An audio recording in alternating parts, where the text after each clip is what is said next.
You're rolling with Big Rig Radio, 107.9, the station where the coffee's strong, the signal's clear, and the only thing wider than the highway is our playlist. Keep them hammers down and them shiny sides up, good buddies. Big Rig Radio, hauling the hits coast to coast. Kick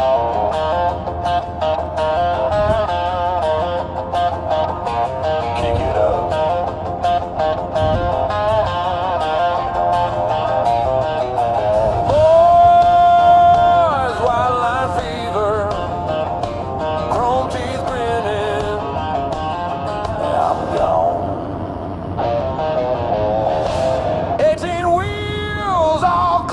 The blacktop, hammer down that needle's leaning mean.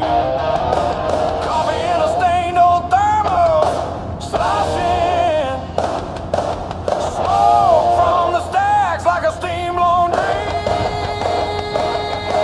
Eastbound sign keeps flashing in the windshield. State line coming like a barbed wire snake.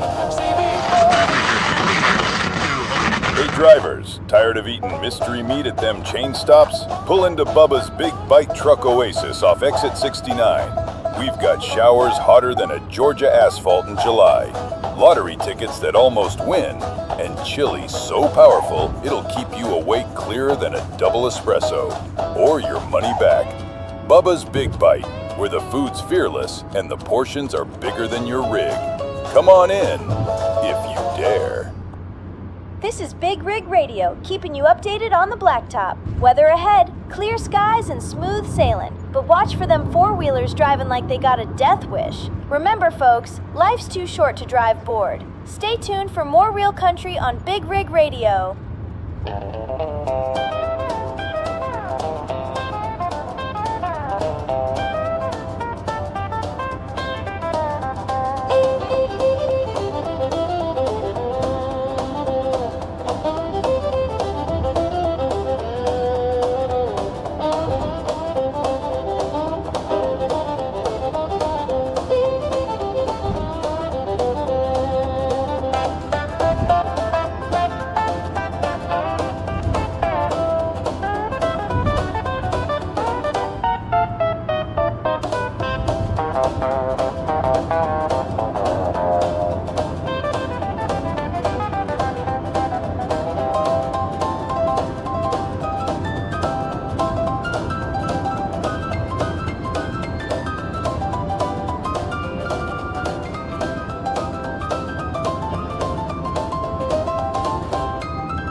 Signs blur past. Coffee in a paper cup, ash on the dash. A right hand on the wheel, left hand out in the wind. Every time it looks the same, till I'm leaving again. White line fever got me chasing down the dark. Highway burning circles in my heart. Headlights on while the radio sparks. White line fever running hard beneath the stars.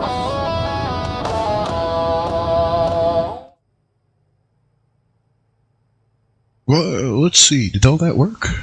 Wow, it's working. Check it out. So, hello, my friends. Today, we're finishing up the run that got started yesterday, but unfortunately, I had a crash just a short distance from our destination, and so we decided to just cut it a little short yesterday instead of booting everything back up.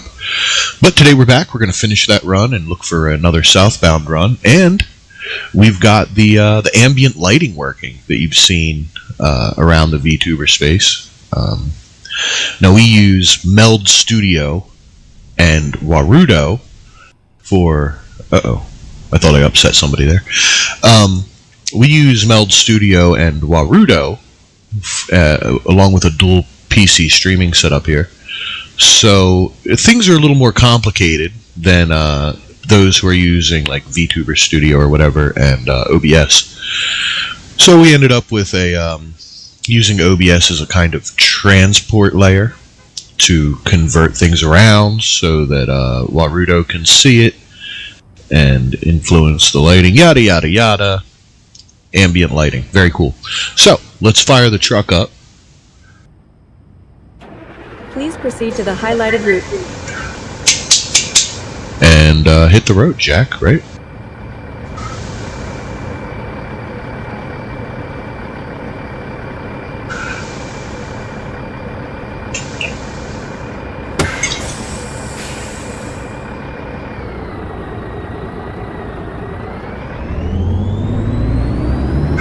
Now we've only got like 100 miles to go here, so this shouldn't be a very long trip before we'll be able to pick something else up.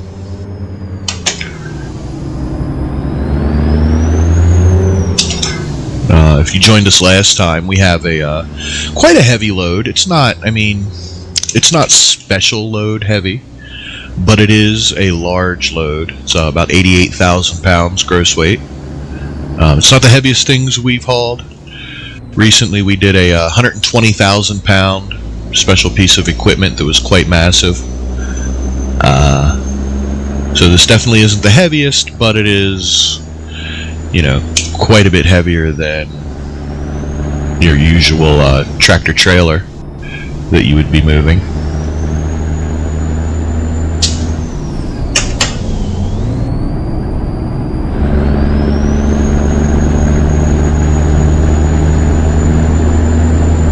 Hopefully I've got my audio mixed right. As I mentioned, I use a dual PC streaming setup, and getting audio configured precisely correctly across both PCs is a little challenging, especially because we're using NDI to pass the game from one PC to another. And I have my audio input on this side, the gaming side, rather than the oh god, we're going a bit fast, rather than the streaming PC side, which is actually probably kind of stupid. I should oh my god, we're hauling too much ass.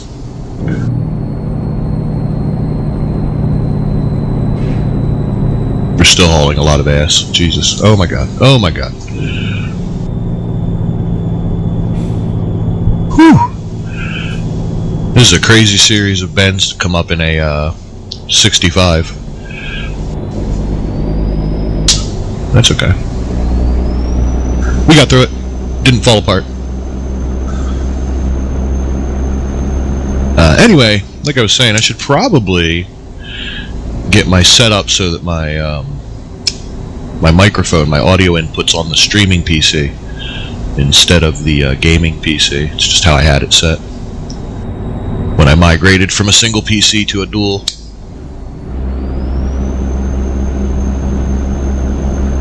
I just found that all the streaming equipment and the VTuber equipment and the game itself just was not doing well all on one PC.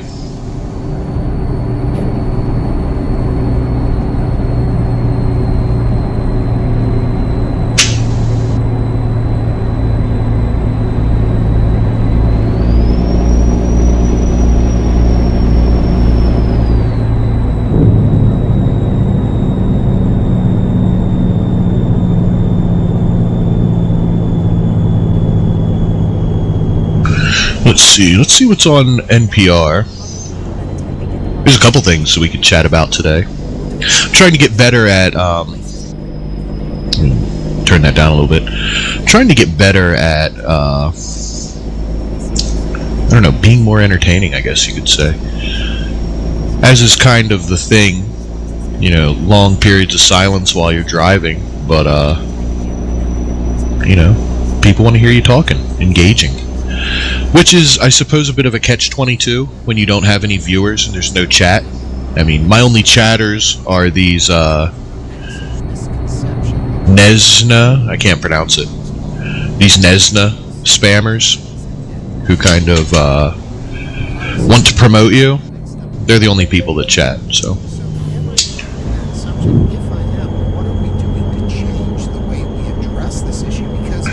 But, you know, I was thinking about things we could chat about today. AKA things I can ramble about while I'm driving. Lots of stuff happening in VTuber spaces. I mean, I imagine everybody, it seems like everybody cares not about what your, like, X-follower counts are. I've noticed. Like, there are some VTubers that have very small follower counts on, like, Twitter or X, and then have many concurrent viewers on Kick, Twitch, and YouTube. And then there are VTubers that have quite the following on,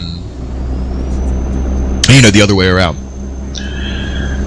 They have quite a few followers on X, and then nothing in their chat. I'm just small all around. I have no chatters. I have no followers, really. I have like 350 followers on X just from shit posting and political posting. Not from streaming necessarily, I don't think. But kind of leads perhaps into the first topic that we can chat about. Something I've seen posted on X a lot today when I was browsing earlier. Right lane ahead. Bypass way station. Good. Something I saw on X earlier is the discussion of, like, the difficulty in gaining popularity between male and female VTubers.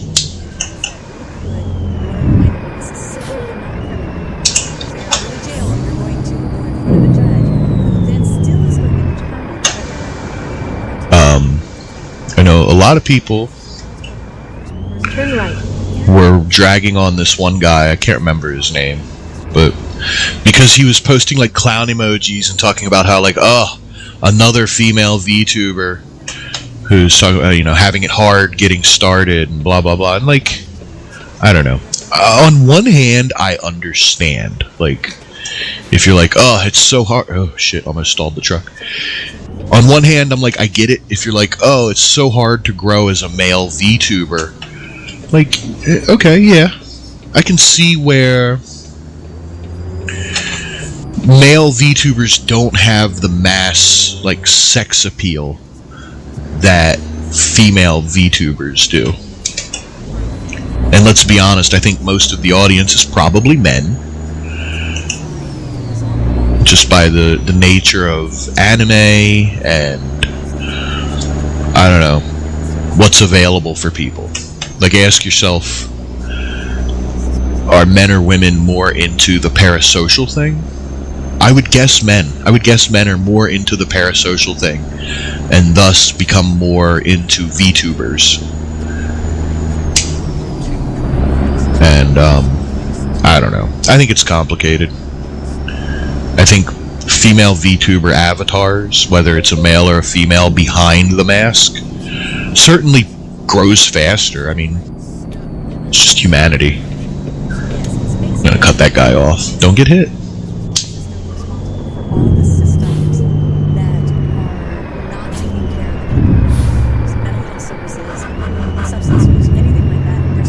I hate how sensitive the gear grinding is in Truck Simulator.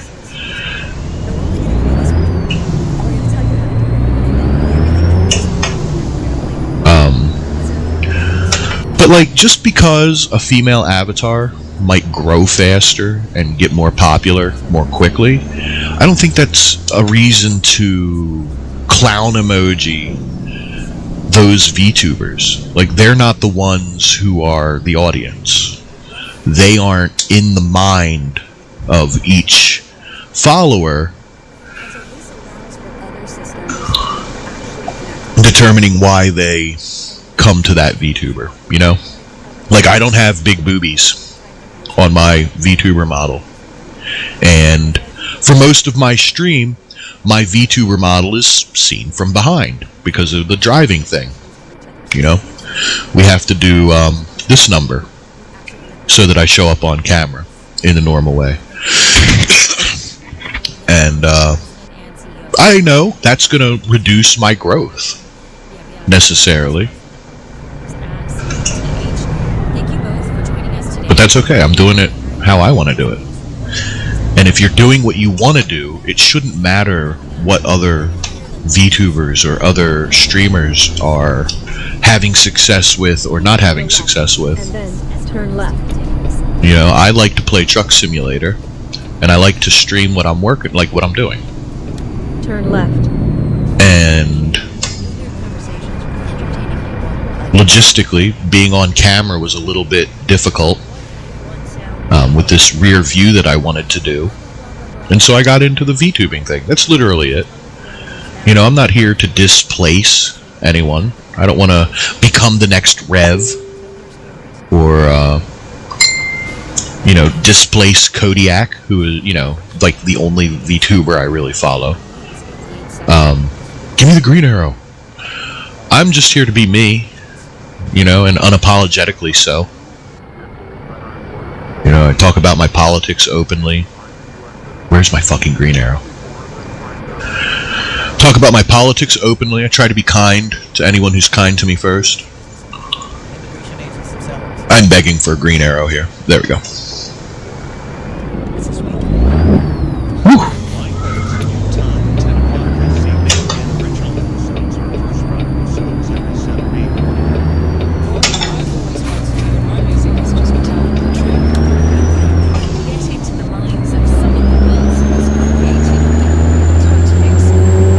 Anyway, yeah, if you're doing what you want to do, if you're having fun with it, it really shouldn't matter what other VTubers are doing. You know, what, how they're growing, what kind of success they're seeing. Be happy if they succeed. You know, be sad for them if they don't. But otherwise, do what pleases you. It's not exactly a competition. I mean, I don't know, I guess I could see it's a competition among certain things. Uh-oh, speeding. Like, I don't know. If you have two political VTubers who are opposed in ideology, I can see being, like, competitive with them. Like, in the real-life streaming scene, you have Asmongold and Hassan Piker, who I view as, like, I don't want to say nemesi of each other, but okay, I'm speeding, I get it. I don't want to say that, like, Asmongold and Hassan Piker are nemesis, but they are opposed, kind of. They speak to different segments of the internet. So, like, I can see those two being competitive with each other in views and metrics, but otherwise, I don't get it. You know, if I found some, oh, are we back up to 55? Yeah. If I found some very liberal V-trucker who played Euro Truck Simulator, I would probably feud with them. It would be fun. It wouldn't be hateful. It wouldn't because I hate them. It would be because it's funny. You know, a liberal driving a Scania, or a TVT, or whatever the hell brand they drive over in Europe with those stupid-ass cab over. Oh my god, I hate cab overs. They're so ugly. But, no, it would just be funny. Not hateful. Which, by the way, if you're a VTuber that plays European Truck Simulator, and you're, like, super liberal, and you want to, war on each other and have some fun, get in touch. Turn left. Alright, good luck. This is gonna be rough. Oh my god.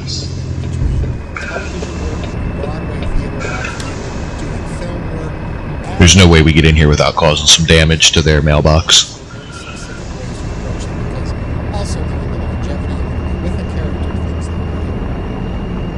Alright, pulling in. We should have finished this up last night, but crashing issue. You have arrived at your destination. You have arrived.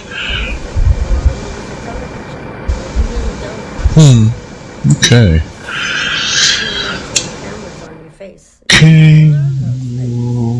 We'll always take this option for a little bit of extra XP. The funny thing with articulated trailers is they never give you the option to do the deep, like the difficult parking. Challenge parking is only available if you're using a single. Is there one you prefer over another, or is it all? No, I mean, well, I like the writing. I go where the writing is good, no matter where it is. It's on stage, it's on television, it's on film, it's a reading. Okay, any sec. There we go. Oh, fuck. I'm gonna back up about a foot. There we go.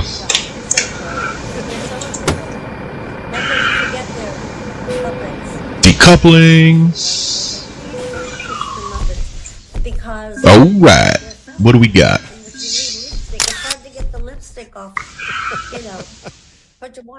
Didn't quite hit level 25, which is where we get our next set of serious upgrades. Let's see what we have in the freight market up here. We got to get some fuel.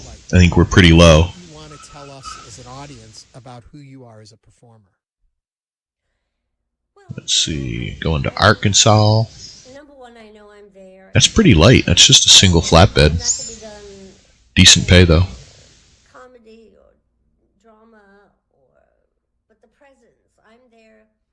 There's no fourth wall. We're there together. I don't feel like doing anything articulated. We're there to have a good time. Let's go into Texas. Cry. We're there to go through emotions in life, and hopefully everyone. What's heavy? They've spent a good evening, on the night. Ooh. No, thank you. Things that I like to remind myself, like no one is alone. We could do. Listen, and so little to be sure of. Mm. The songs that are losing Rice to. So this Sondheim, and then there's Jerry Herman. I sing the songs from Hello Dolly, which are fun and wonderful, and also. Yeah, I don't even know why you would ever pick these low dollar per mileage things. Like, why wouldn't you just pick price or price per distance? There's a good arc to the evening. That's important. And like this. Hopefully, everyone will feel that they've spent an evening and it was worthwhile. Yeah.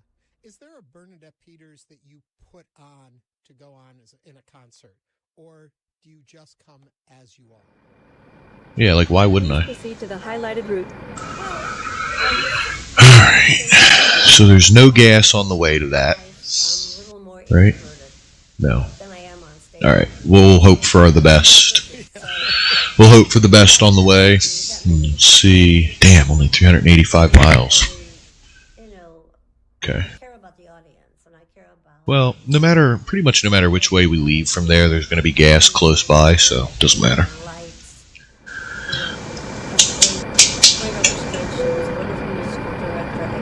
Let's see. We just gotta. Did it turn me around to leave? Where the hell am I at? No, it did not. Okay, I gotta turn around myself. That's fine. Not a big deal.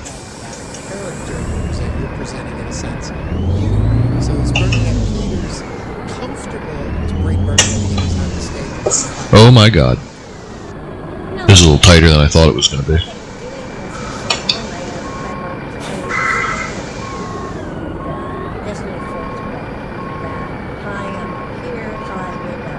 hit that barrier. Feel it! Ugh. That's the most important part.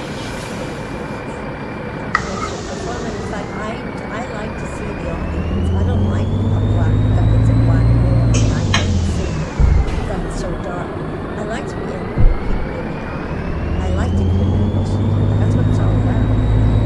One place where you brighten the world is definitely with your work with Broadway Marks. And I'd love you to talk a little bit about that too. It's so important to be aware, not just on Broadway, but across the globe, about how we care for our other four-legged friends. Yeah, they really are here for us. Oh, I guess we should turn our beacon off. To uplift us. No need to have the beacon running. Help a child who's not speaking feel secure. In 650 feet, turn right. I think Turn people right. started to realize during the pandemic people were home, that people went and they got animals from the shelters or whatever, cats and dogs. People in my building all of a sudden they said, I've never had a dog before. And they're all excited. After the pandemic, they're in love with this creature that they brought. It's so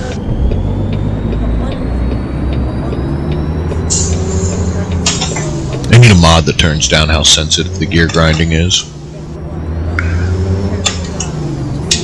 have to feed the cat. You have to do that. It gives them a reason.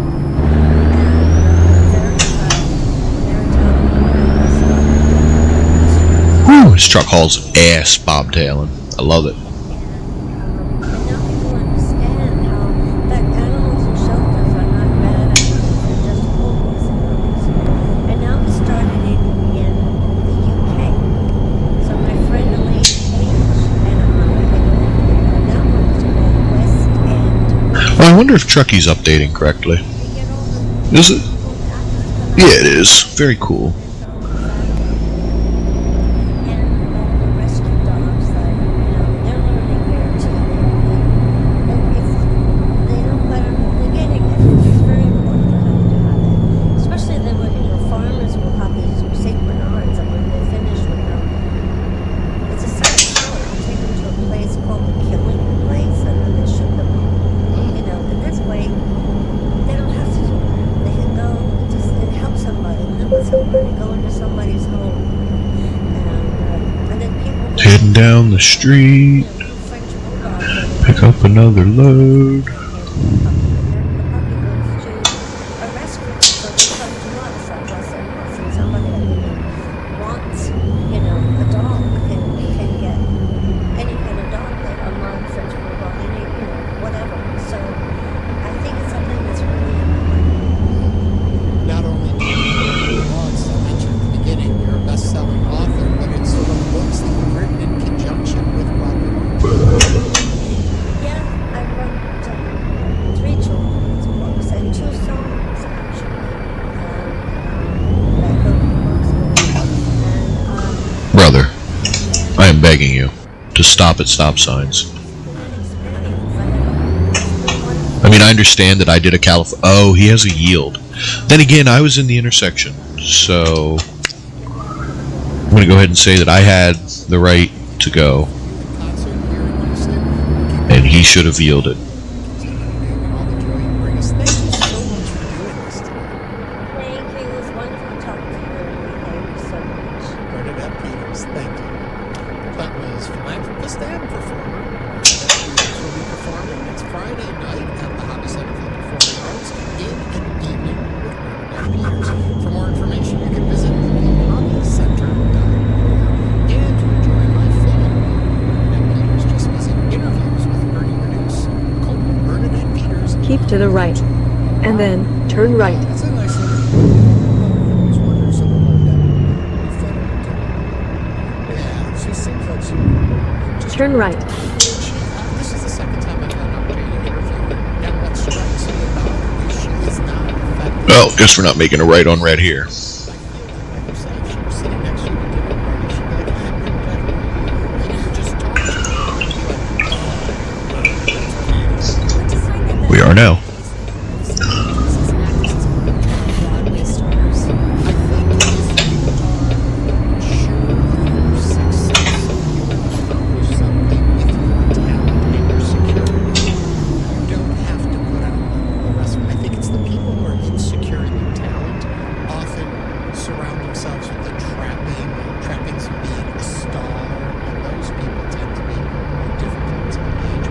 Ugh, I was hoping for a green light before I got there. Alas, it's not going to happen.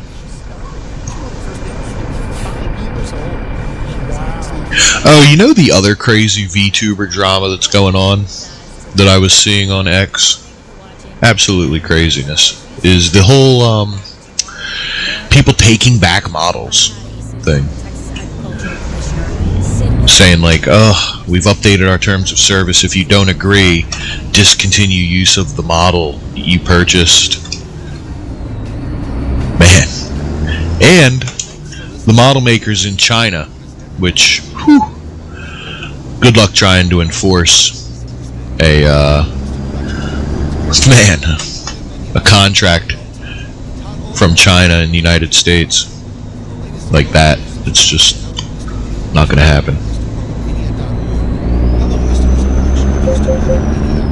Opinions expressed by the guests of this program are solely their own and do not represent the views of management, staff, or owners of Houston Public. This is News 887.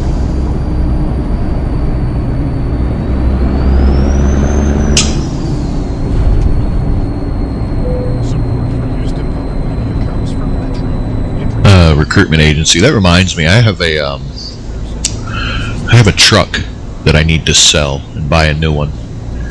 I accidentally bought a truck that's like useless. It's broken. Use the right lane ahead. And my guys won't fix it. Oh, I gotta get over. Like, they won't repair it, and I have to like go drive it to fix it. Use the right lane ahead. And I don't want to do that. I'd rather just sell the damn thing and buy one that works.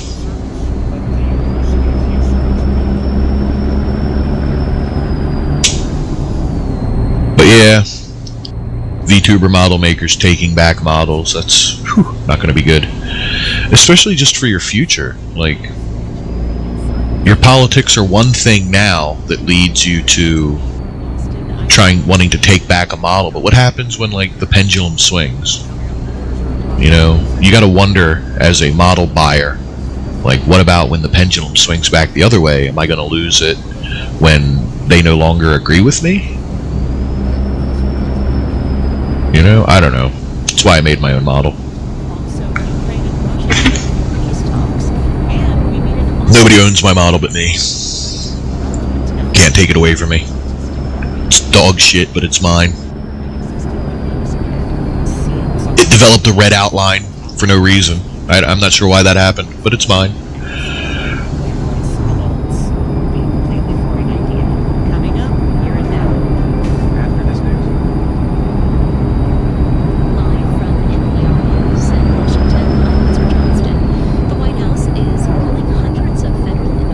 In 650 feet, turn left. Oh, I'm getting ready to turn way too early.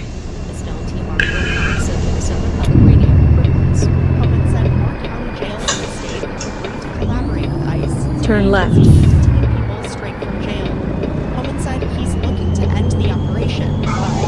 Oh god, cut that way too wide. I don't have a trailer on.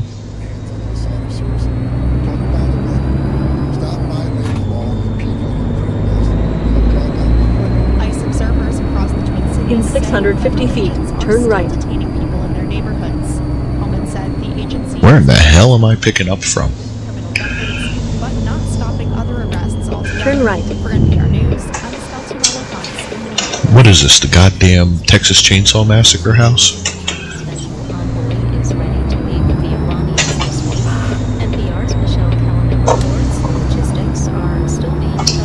Ugh, I hope I can get to a gas station.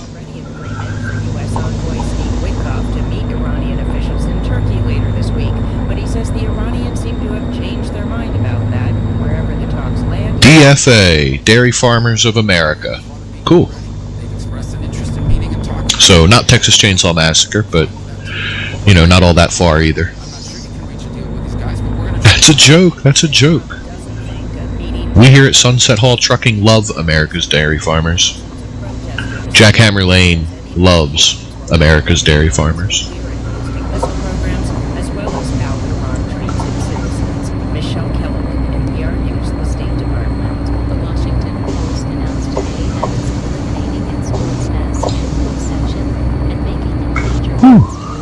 This is going to be fun getting out. NPR's David Hogan reports that this lighthouse come in the direction of owner, billionaire Jeff Bezos. Executive editor Matt Murray addressed the entire newsroom by Zoom Wednesday morning.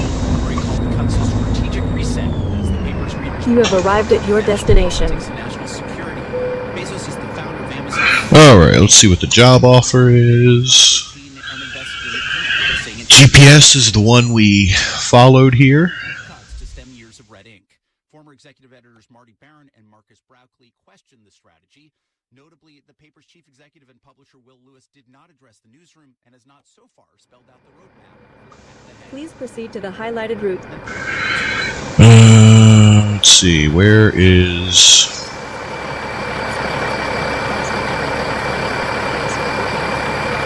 You're listening to NPR News. Sometimes it can take a minute for it to appear. Live from the Texas newsroom, I'm Ellen. Where is it? I see the light. Oh, there it is. Okay, I was gonna say I see the light, but I don't see where the hell.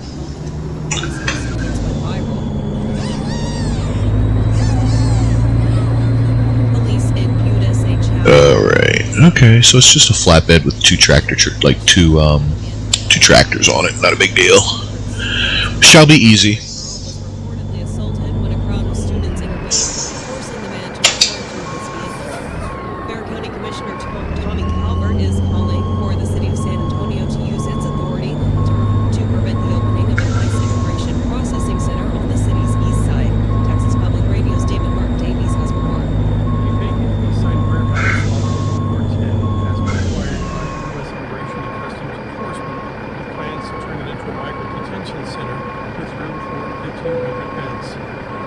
Alright. Hook up. Please proceed to the highlighted route. Alright. Check our map to see which way we're going and subsequently where we're getting gas. Alright, we're going to get fuel here. 68 miles. Not bad. Not bad. We'll make it. Not bad at all.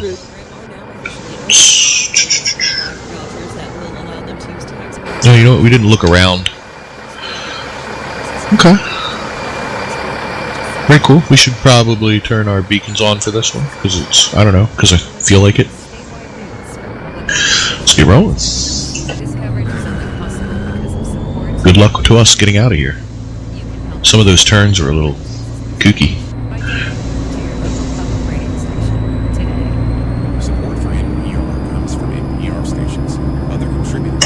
Oh yeah, you know it's funny going from a three-piece articulated trailer to just a flatbed is like wildly easy.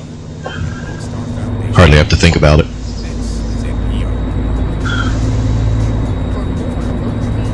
The only thing I found really easy is like two short like dry vans articulated, like a double. Very easy going.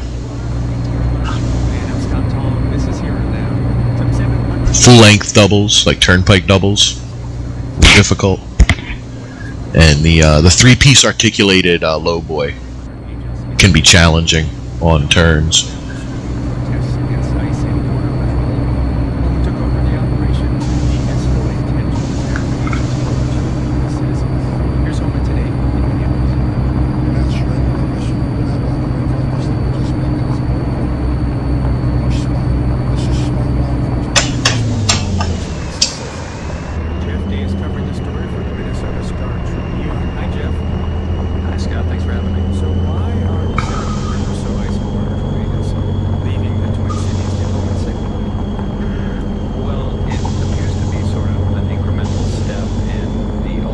What they're chatting about on NPR. It's what you hear in the background there. Which has been labeled by the Department of Homeland Security as the largest immigration enforcement operation in their history. That brought 3,000 ICE, of course. Cities.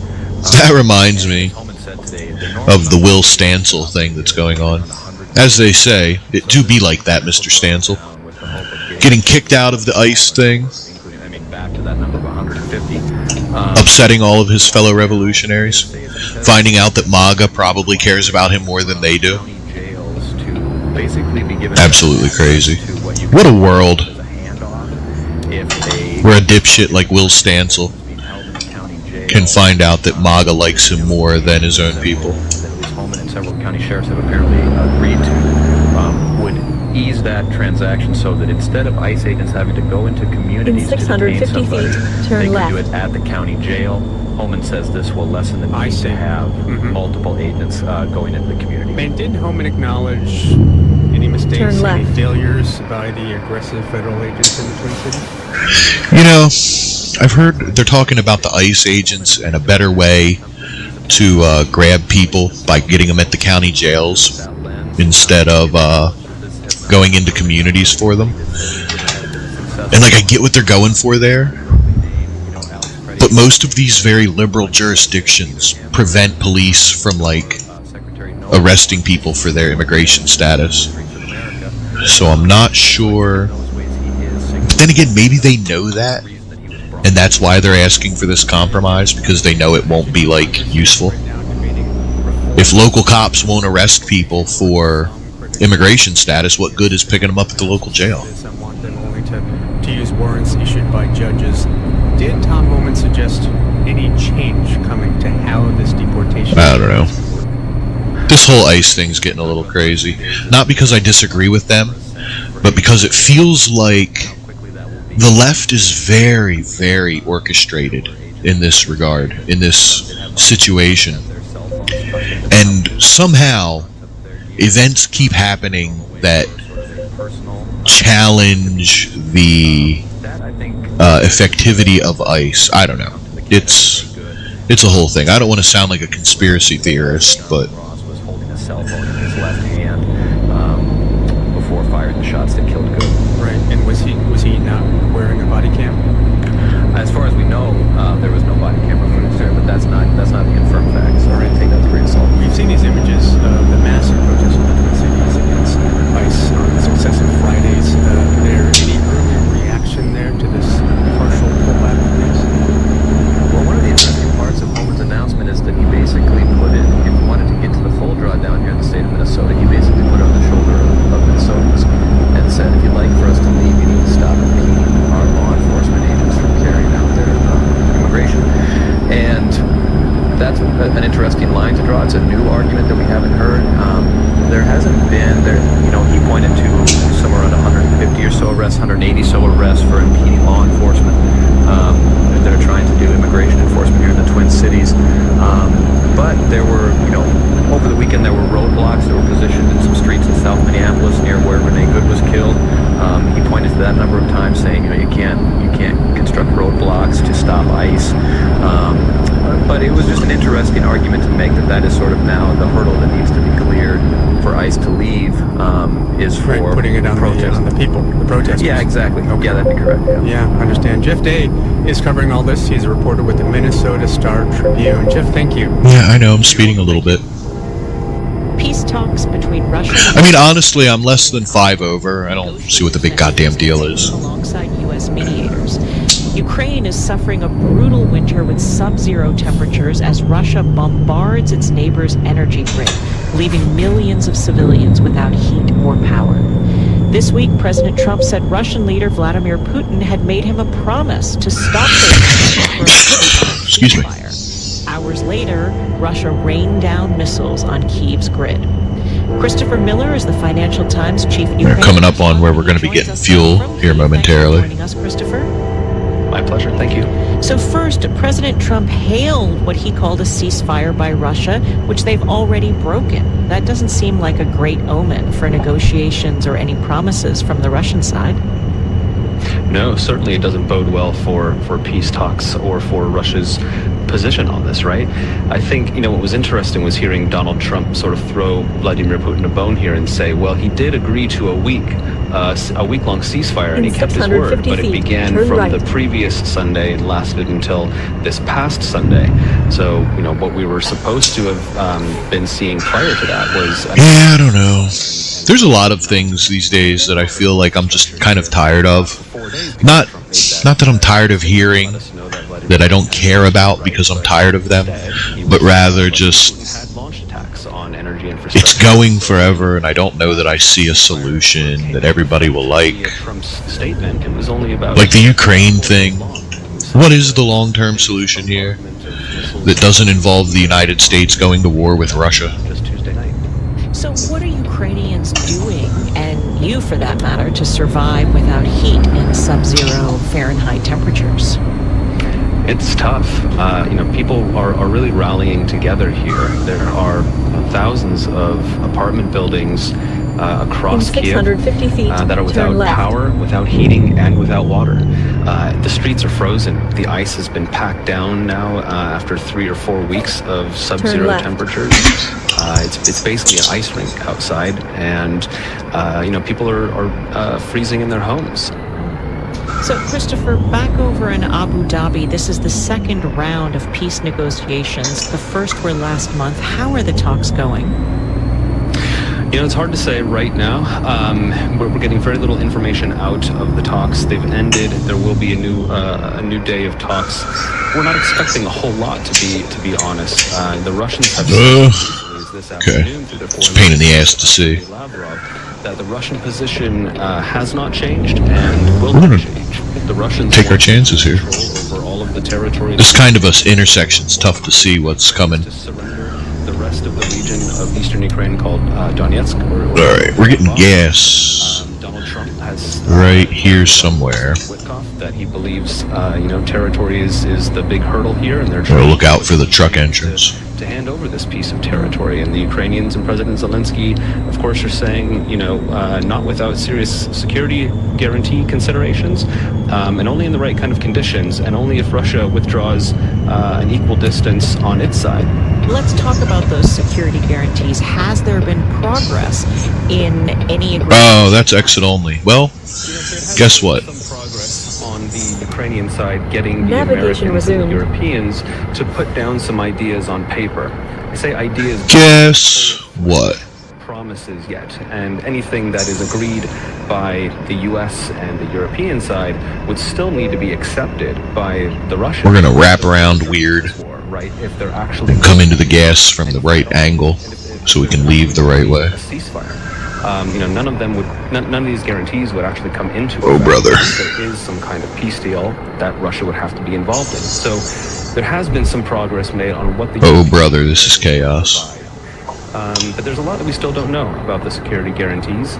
And really, again, those are going to be contingent on... Okay, so this was kind of a silly way to do this, I think. I don't know why I've done it this way.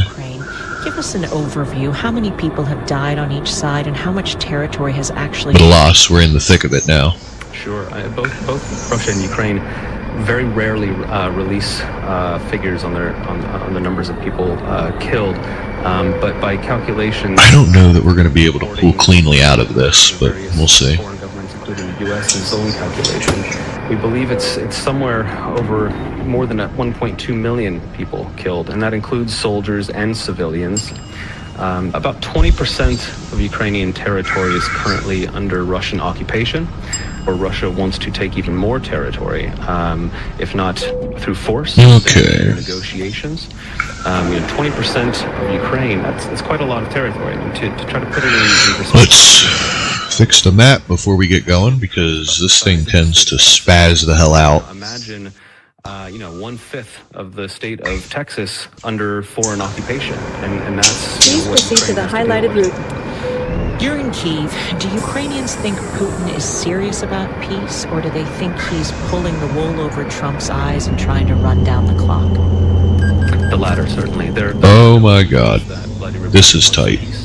They are, We're gonna make it, though. to continue his war. He wants to take more. He's not finished here. He wants to move on even beyond Ukraine, they believe. That is why they're just, they're in such a really difficult position, being pounded relentlessly by Russian missiles and drones, and uncertain of when that might end, considering that Vladimir Putin has shown no sign or willingness really that he's Navigation prepared resumed. to negotiate. Rather, he's set on continuing his war. Christopher Miller is Chief Ukraine Correspondent left. for the Financial Times. He joined us from Kyiv. Thanks, Christopher. In 650 feet, You're turn listening left. to Here and Now. turn left. Oh, it's another one of those turns. Fan-fucking-tastic. I can't see the oncoming lane. I just kind of got to YOLO this shit.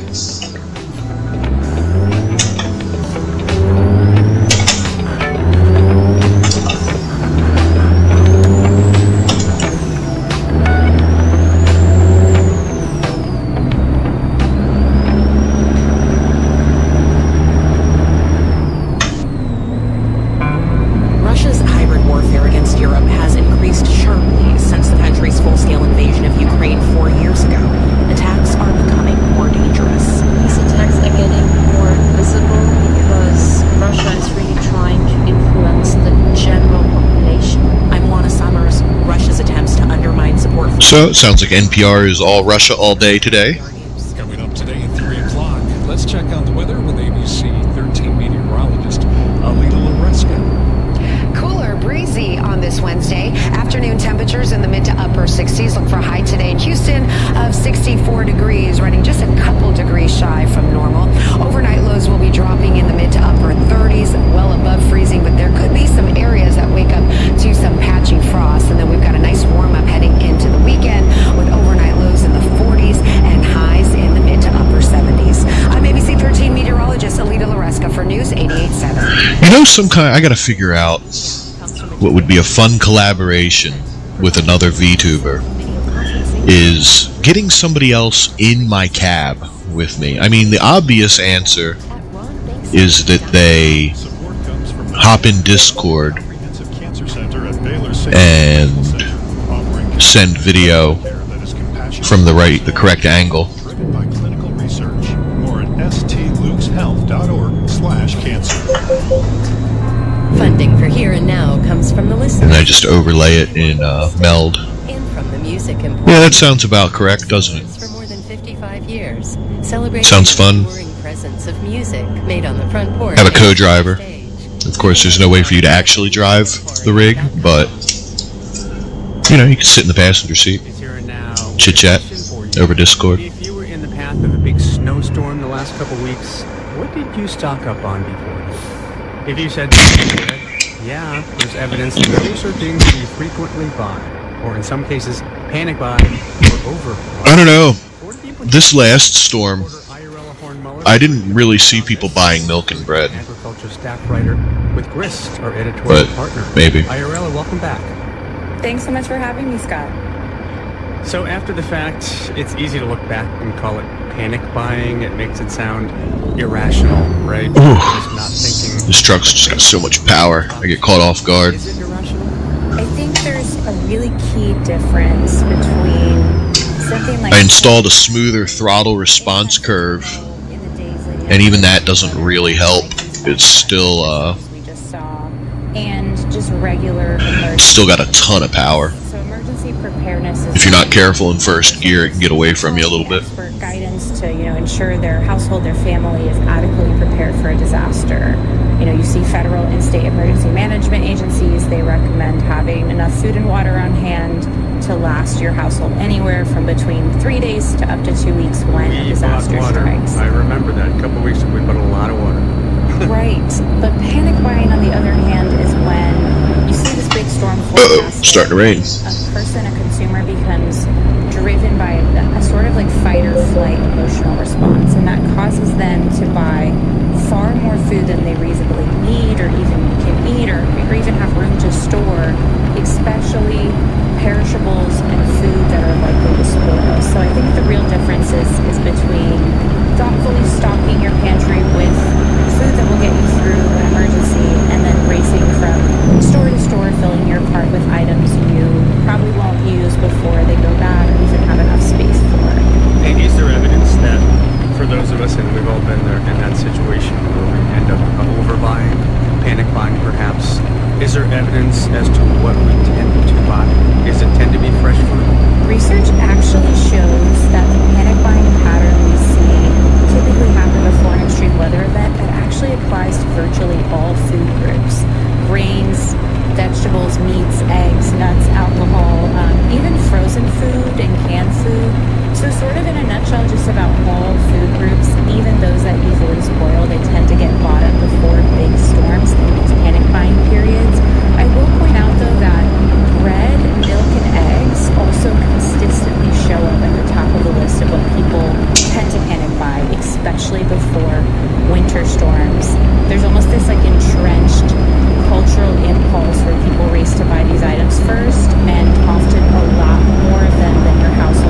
I hope you can hear it. They're talking about people panic buying milk, bread, and eggs before snowstorms on NPR, and that's just, I didn't see that quite as much this last storm. Tons of surplus food annually, and when we overbuy before a big storm, when we panic buy, we buy all these perishables, and then we see a power outage like we just saw with Winter Storm Fern. You know, we saw over 1 million U.S. households lose their power. Much of that just ends up in the trash, and then that waste, a lot of that ends up rotting in landfills where it releases methane, which is one of the most powerful greenhouse gases. So we're talking about, you know, a huge kind of climate impact, environmental impacts, and also just a consideration of the food that we buy, where does that end up, and what does that mean for our planet? And this is a landfill methane problem with fresh food. Do we know? Does it come mostly from us consumers, or is it, say, farmers who do a lot of throwing away when their produce is damaged or doesn't look good, or perhaps grocery stores doing it? I mean, how much is the consumer footprint? Do we know? Yeah, that's an excellent question. So in 2024, more than Whoa. of that roughly 70.7 That's trouble. tons of surplus food that I mentioned. Forgot about the whole rain thing. 3% of that was created by U.S. households, and nearly half of that ended up rotting in landfills. Please don't be behind me. Contributing to the release of methane. So then the rest is, what do we know, in transport, farmers, stores? Across the entire supply chain, exactly. So surplus food, that's considering everything from uneaten food at home to unused food in businesses, across transport, just throughout the entire food supply chain, yes. Then beyond that, potential climate and environmental impact, there's a really important equity dimension to this. What we often see happen in periods of panic buying is that people with cars and flexible work schedules, they run. There's an important equity angle to this, she says. And then by the time hourly workers get off shifts or people relying on public transit can make it to the store, many of those shelves are already bare. And in food deserts where there's only a couple available and accessible grocery options, there's nowhere else to go. And that creates this sort of artificial scarcity that becomes real scarcity for people who can't afford. Oh, I'm such an asshole when it comes to driving in this game. I would stress that this panic buying phenomenon creates this cycle. I think it's just because I know they aren't real people, so I don't really care. Face the biggest barriers to accessing what they need during storms. IRL Port Muller is a reporter at Grist. IRL, thank you as always. Thanks so much for having me, Scott. What in the hell is this turn coming up? Killed more than 100 people across the U.S. And now the U.S. Coast Guard is investigating if weather conditions were to... Oh god, it's a roundabout. Just trying to figure out, what the hell am I looking at here? The Lily Jean sank last Friday and all 7 crew members are presumed dead. Gloucester is a seafaring city. Oh god, what was that? I didn't hear what that was. All 7 crew members are presumed dead. WBUR's Anthony Brooks At the roundabout, once take again, the third it's exit. in warning. Gloucester's Fisherman Memorial is a somber reminder of just how dangerous this profession is. The bronze statue of a skipper clutching the wheel of his boat faces the open ocean. Inscribed on the seawall are the names of thousands who sailed from this city over the centuries and never returned. On Friday, 7 more were lost in the frigid waters of the Atlantic.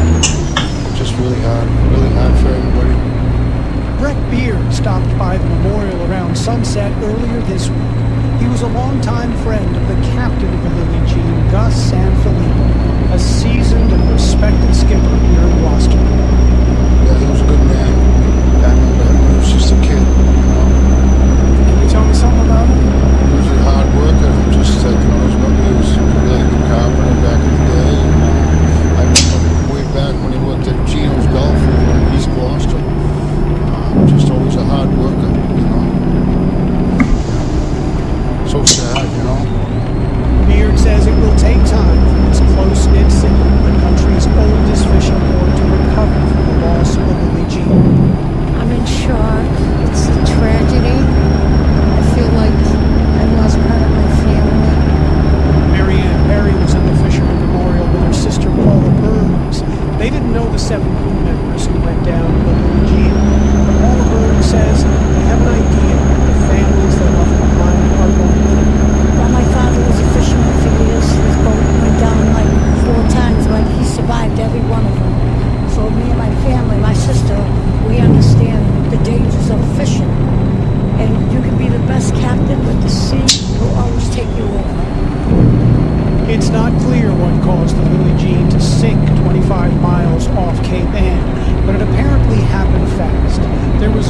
radio communication. No, boat sunk off Cape May. Is that what it said? Beacon, which is activated automatically. The Coast Guard recovered the body of just one crew member, the captain, Gus Sanfilippo, who was not wearing a survival suit, and an empty life raft. A search all day Friday and into Saturday morning found no survivors in the ice-cold waters. And Coast Guard Captain Jamie Frederick gave the update Saturday afternoon that nobody wanted to hear, but that most everyone in Gloucester feared. I believe there's no longer a reasonable expectation that anyone could have survived this long. Now the Coast Guard and the National Transportation Safety Board will try to figure out what happened to the Lily Jean. State Senator Bruce Tarr of Gloucester urged people to avoid speculation. He said the investigation will eventually reveal some answers about what he called an unthinkable tragedy. We're dealing with the forces of nature. We will never be able to say that it won't happen again. But when we go to sleep at night, what we want to be able to say is we did everything in our power. I wonder if Truck Simulator models differences in rain probability depending on the state. Like, I'm up in the Pacific Northwest right now. I wonder if that makes it more likely to rain than if I'm like in Arizona. Should the Lily Jean have been out at all last weekend's freezing winter weather? Jack Alone said this wasn't out of the ordinary. Its crew was doing what fishermen do in winter. The loss just shocks us all that it happened so quickly. So I've heard people say, why do they go fishing in that weather? You know, but why do the electric company folks go up in the middle of the blizzard to turn the lights back on, right? That's what fishermen have every day, especially in the winter. That stark truth about the risks fishermen take every day is clear at the Fisherman's Memorial. That's where Alyssa Harding of Gloucester was placing a bouquet last night to honor the crew of the Lily Jean. It's one of the most dangerous, treacherous jobs anyone can do. I feel for all of them. That's pretty. The waterfall. From Here and Now, I'm Anthony Brooks.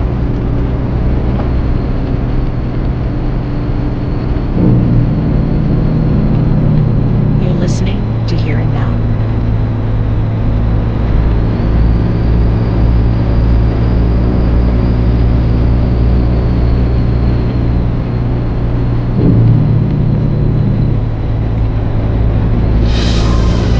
Telling the stories of the University of Houston, this is a UH moment. Lights, camera, action. The University of Houston is launching a new online certificate program designed to meet workforce needs and prepare students for careers in Houston's fast-growing film and television industry. The program, which will be housed in the Catherine G. McGovern College of the Arts, is a response to increased state investment in film and television, says Florette Fernando, director of UH's Arts Leadership Program. There's really been a lot of talk in the Houston community about how to better support artists in the city by giving them more professional opportunities. And how can we tell the stories of Houston? Designed for students who have completed an undergraduate degree and working professionals, the certificate emphasizes leadership, business skills, and community building to support locally developed film and television projects. We're hoping that this certificate, which is focused on training producers for the most part, it could be screenwriters, it could be actors, it could be independent filmmakers, but we are really trying to give them the skills to understand the business side of the field. Use the left lane Telling the ahead. stories of the University of Houston. This UH moment is made possible by Houston Public Media, News 88.7. Listener supported from the University of Houston. Lost frame rate a little bit loading that state park. Houston Public Media powers the programs you trust and rely on. And your employer may help your contribution go even further. Many employers... Oh man, just about every time I listen to NPR while streaming, I get this It's an easy way to maximize your impact. this advertisement. You can get your employer to pay us money too, did you know? I will be damned if one of my employees is going to come to me and say, hey, can you donate to NPR on my behalf? No, I cannot, thank you. In fact, you're fired. Elvis Presley, Johnny Cash, Jerry Lee Lewis, and Carl Perkins. February 17th through March 1st at the Hobby Center. Tickets at tuts.org.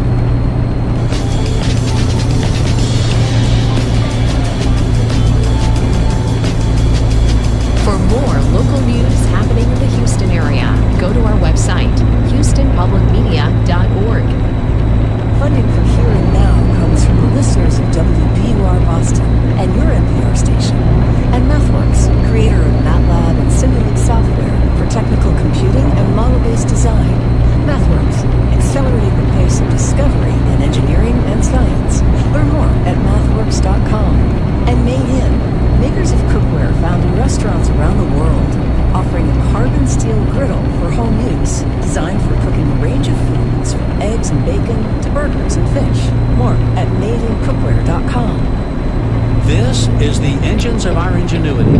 From Houston Public Media, News 88.7. Today we are tasting orange. The University of Houston presents this series about the machines that make our civilization run and the people whose ingenuity created them.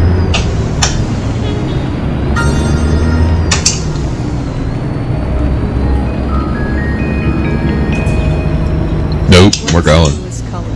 I'm in the intersection. It's legal. Colors having an age, but some colors go back to Neolithic times. Why would such a brilliant color as orange go unnoticed? Perhaps it had to do with a name.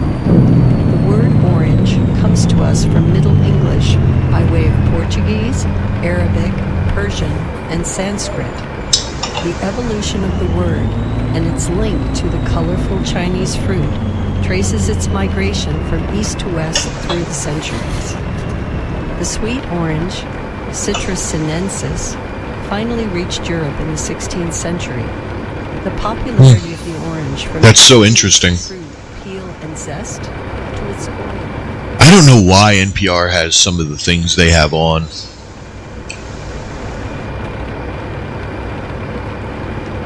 Like, sometimes I tune into NPR and it's very interesting things, like things that are useful for public radio. And sometimes I tune into NPR and it's absolutely useless bullshit. Like that.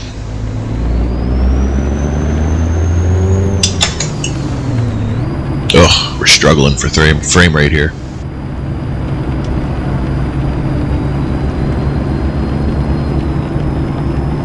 The rain, all the rain effects. Yeah, it's cutting out traffic due to To the left, and then turn left.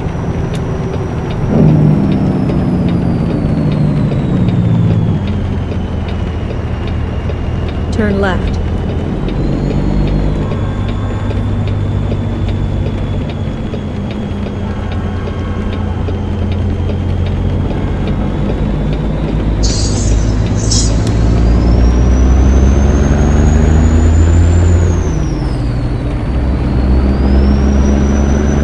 some areas in this game are much worse about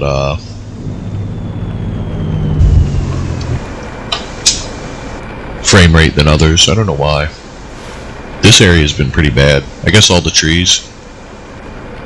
I'm running a couple mods to enhance the fidelity of the graphics.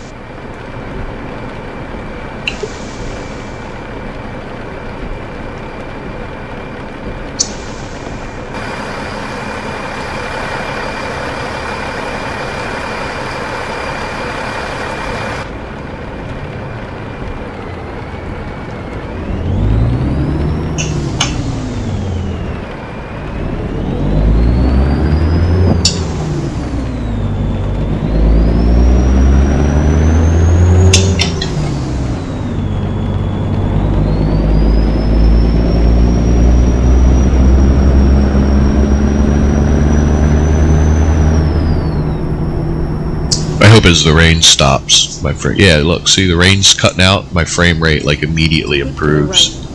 And then turn right. This game has really good rain effects, but they're brutal. Turn right. Ugh, can't quite make that. Not gonna try.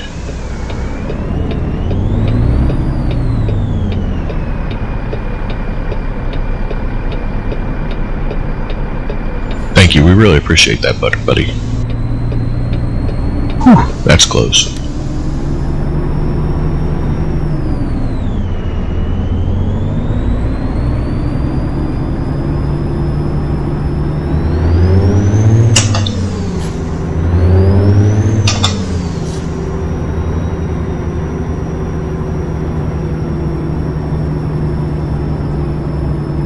McDonald's.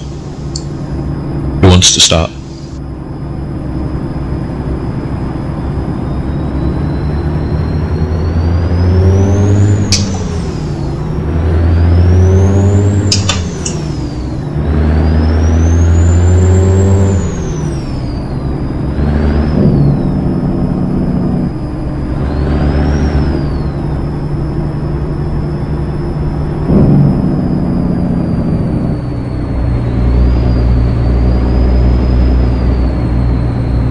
brother, I hate this situation.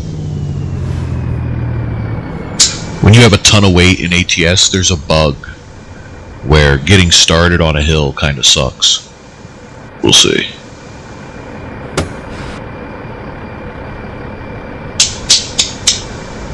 We shall see how this goes.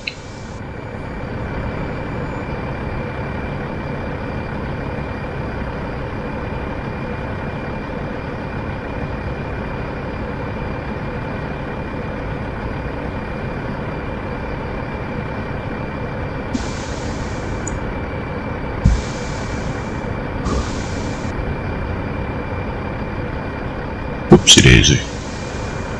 Nudged my mouse by accident.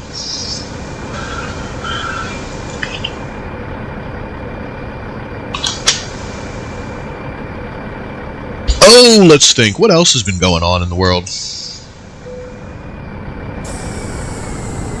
There we go. Yeah, that's the way to solve that bug.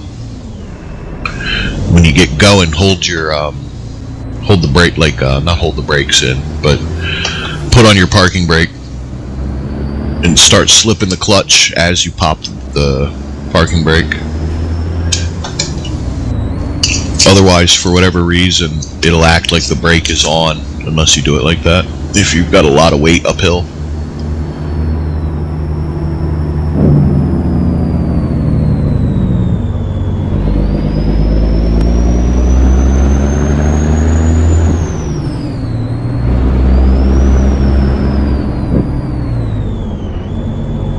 Anyway, what else is going on out in the world? The eternal battle between AI fans and people who hate AI.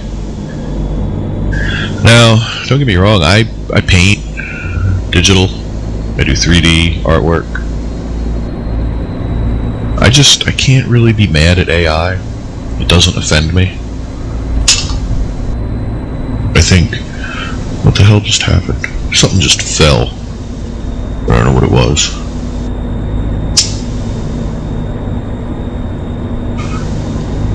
AI just can't upset me the way it upsets some people. I think mostly because I remember the days when CG was sort of looked at as lesser than traditional artwork. And so now when people look at AI that way, it kind of feels very similar. I don't know, maybe. Maybe. Either way, it doesn't really bother me. You know, I learned everything I do, digital, paint, 3D, oh shit. I learned everything I do from watching people on DeviantArt. So like, do I owe them? Have I cheated them by watching them to learn? I don't think so, but I guess other people feel differently.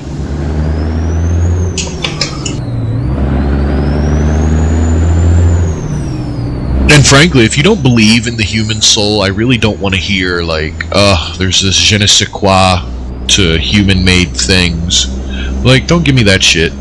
If you don't believe that humans are intrinsically valuable because of the soul, I don't want to hear that human-made art is intrinsically valuable because a human made it. You know, if you don't believe in the human soul, like most of these anti-AI folk, then your brain is a biological AI. It's just a meat processor. I don't know. It's just how I like view things.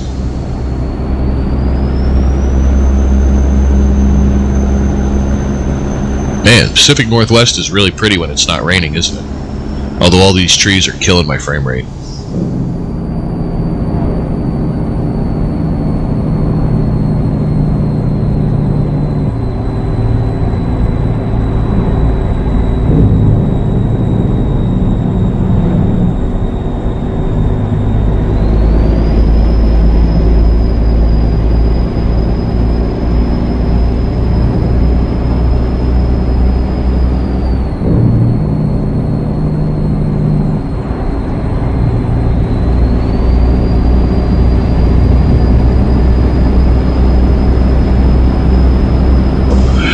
Yeah, the Pacific Northwest is really beautiful. It's a shame about all the liberals. It's probably why they go there, because it's so nice. It's beautiful, it's peaceful.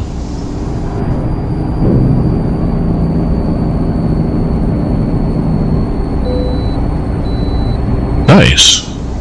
I can bypass the way station. My delivery company must be on its best behavior. We've been able to bypass the last few.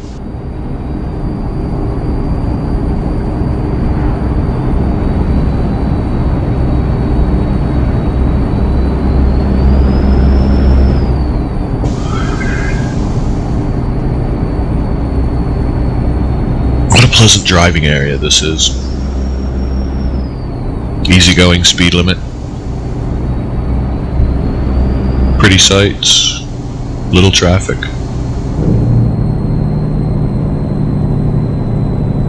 Time to ruin it with a small town.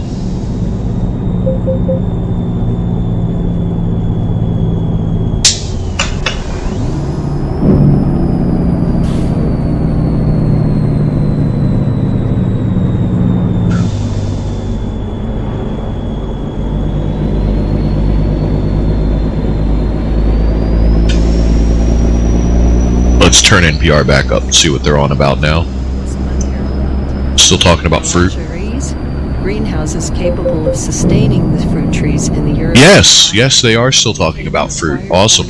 Jesus. Help them find a better topic. Its name and its color became synonymous. I don't understand. The color orange has long been employed, usually seen as yellow or red traditionally. The ancient Egyptians used the color to depict healthy skin tones. In Roman Pompeii, the pigments orpiment and reality. Losing NPR. Put on Looping Beats radio. The only problem is I used Looping Beats radio not too long ago and I got a DMCA strike. I think that's funny. It's all supposed to be AI constructed music, but it was like a specific a rapper actually that DMCA'd me through Warner Music. Makes me wonder if they accidentally played a non-AI track, or if the AI track was close enough to the rapper to be identified as his track.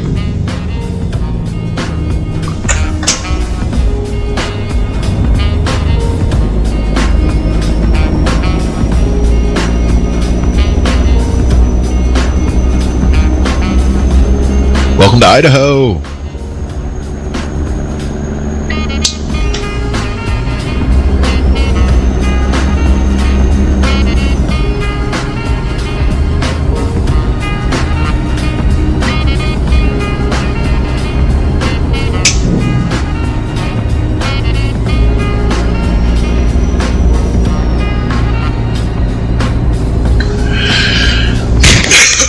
Yeah, I need to figure out a way to find people who want to hang out and chit-chat about politics and God and guns and all kinds of fun things while I drive, while we stream.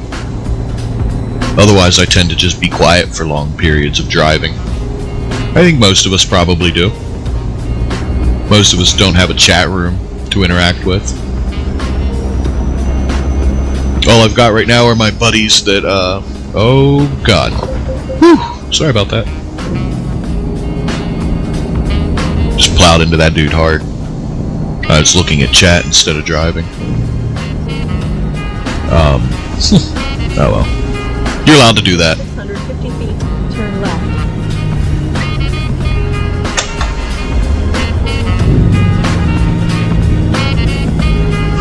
Anyway, all I've got are the people who are spamming promotion. So I definitely got to find some real friends.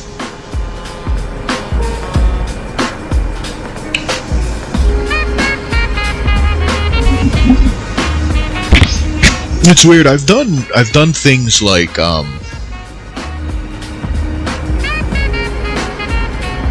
turn it, Looping Beats Radio, down a little bit. I've done things like streaming or DJing online or running guilds at least since like 2013, but something's different in the modern day. Back in the MMO days, I never had a problem like attracting big crowds, so to speak. Turn left.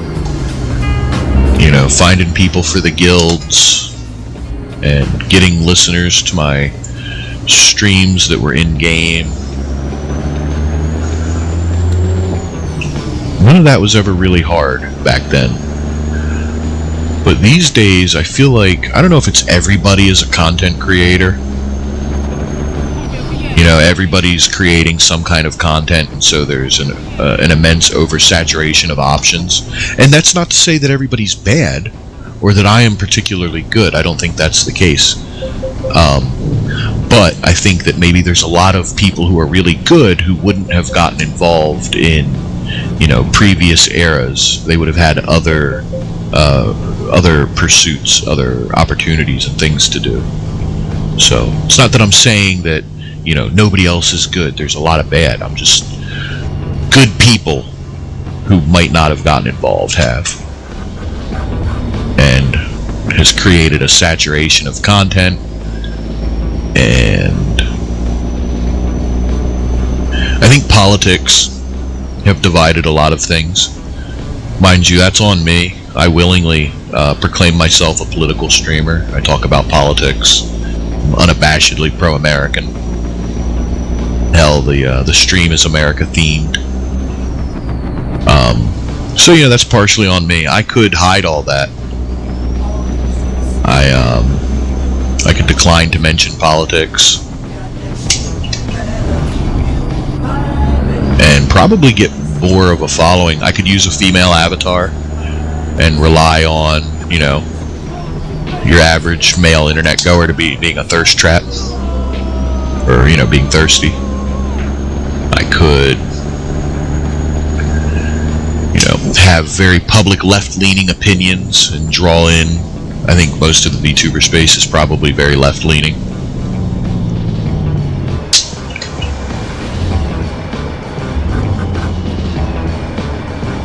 There's a lot of things I could do, I think, that have changed with time.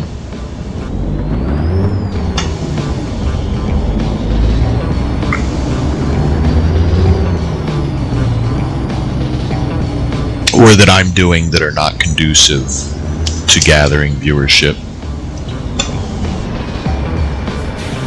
You know, there's, when looking at examples, there's Rev.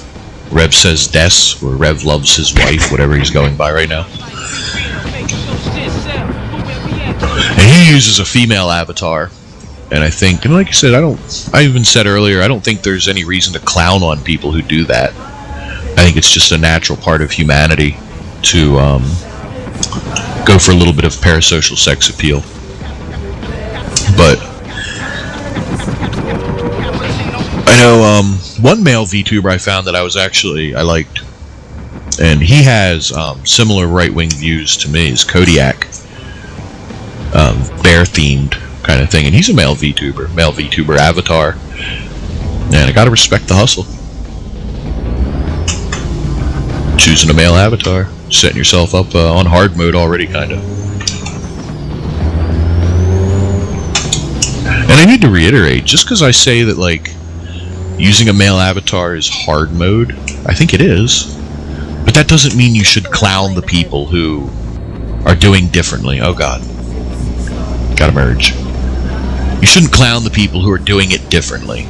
Do it the way you're gonna do it. Acknowledge that some ways are easier than others, and then have fun doing what you're gonna do. Don't clown on people. That's the right way. You know, the right way for me is to acknowledge that, like, political VTubing is setting yourself up already with a little bit of a limit, and being right-wing is going to set yourself up with a little bit more of a limit, and being male is going to give you, you know, but don't take away from other people in doing that kind of thing. I don't know.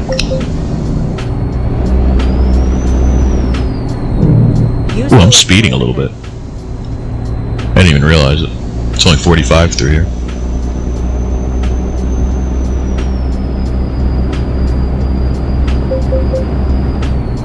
And I'm doing 52.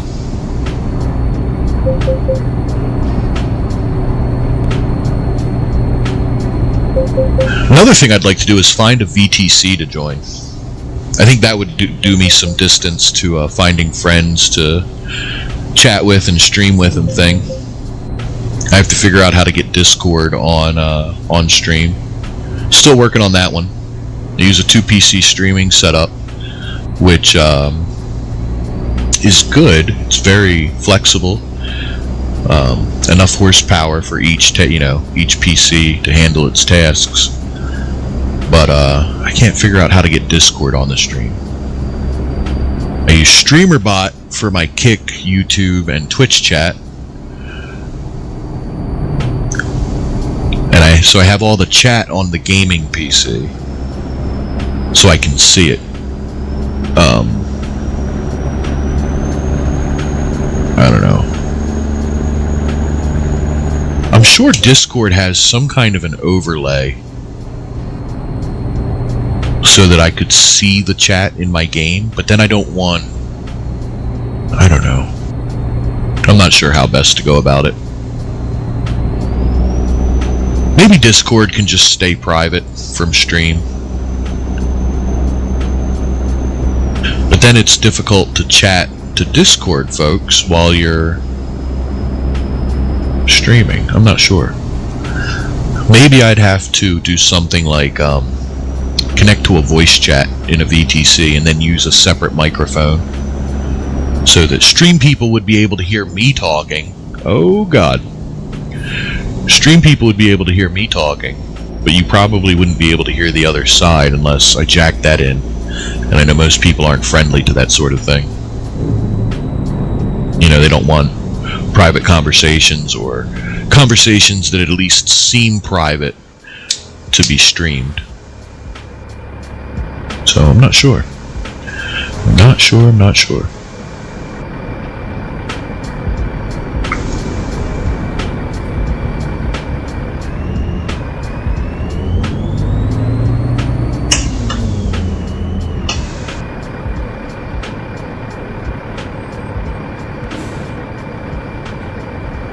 It's a nice day out here in, I don't know, where the hell are we? Still in Idaho?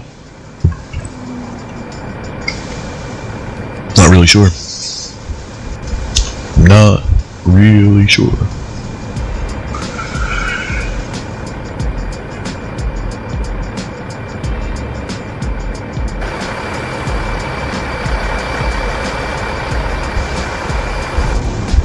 Man, that ambient light, oh shit.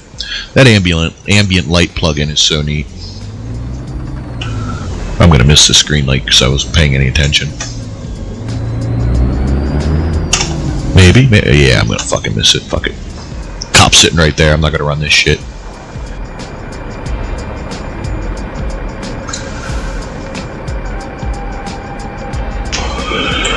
Oh, maybe NPR's done talking about fruit. Center stage. You can learn more at themusicemporium.com. Oh, white Volvo. I hate seeing it. Every time I see a white Volvo, I don't know. I don't want to. Wow, look at you running that red light. What the fuck are you doing? I was like, I don't know where I'm gonna sit, just like in the movies. Listen, learn, laugh. Bullseye for maximum fun and entertainment. Bullseye, Thursdays at 10 p.m. Yeah, white Volvos, man. I don't know. I have a prejudice against white Volvos. Has sparked national outrage and debate about the Especially if it's got like a logistics sticker on the side or a magnet so they can rebadge real fast. Some of you know what I mean. If you don't, that's fine. Hang out. You'll find out. You know, I'm not a real trucker. I don't drive a truck in real life. I can drive an 18 speed. That's what I'm driving right now. In the game. I can drive an 18 speed. I don't drive truck for real though. In real life. Engaging with the academic resources of Rice. Details at That's why, because I can't shift properly. But I keep up with the trucker community a little bit. Dad drove truck for a little while. In 650 feet, turn right. And white Volvos, man, you just can't know if the driver's going to be speaking English or not. Immigrants live in the U.S. with legal status. Turn right. The government could soon take that away. Then what? From WAMU and NPR in Washington, this is 1A.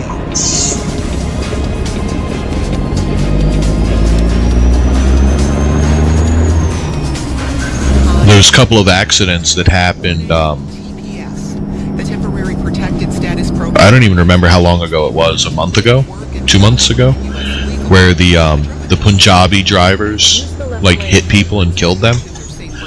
That's made me very distrustful of new trucks.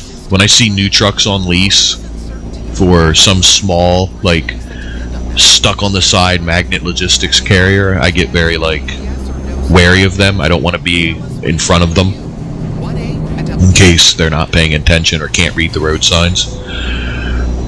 Pull in! Time for the way station. I knew I wouldn't get off with it forever. U.S. Supreme Court has cleared the way for California to use the state's new Democratic-leaning congressional map for this year's midterm election. NPR's Hansi Lowong reports. Knew I wouldn't get away with it forever. Gotta stop eventually. Republicans continue their fight for control of the House. California voters approved the state's new congressional map last year to offset the new Texas map that President Trump pushed for to help Republicans.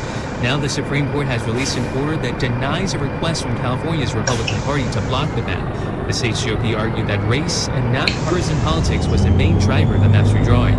This ruling comes after the Supreme Court cleared the way in December for Texas to use its new Republican-friendly districts. That map kicked off a nationwide gerrymandering fight by boosting the GOP's chances of winning 5 additional House seats. The Supreme Court has previously ruled that partisan gerrymandering is not reviewable by federal courts. All right. Gross weight, 77,000 pounds. Pretty light compared to usual. County Georgia say they filed a motion in federal court wanting the return of 2020 election documents seized in a... Looks like this Mack truck behind us is going to let us in. I've mentioned this pretty much every stream. You can't tell because you're watching a 16:9 stream, but we are playing this in triple monitor so that... What the hell? Oh. Somebody messaging me on X. We're playing this in triple monitor, so my left and right monitors are out of my left and right mirrors. And, oh fuck, where are we at here? I'm shifting wrong. That's why I don't drive a real truck.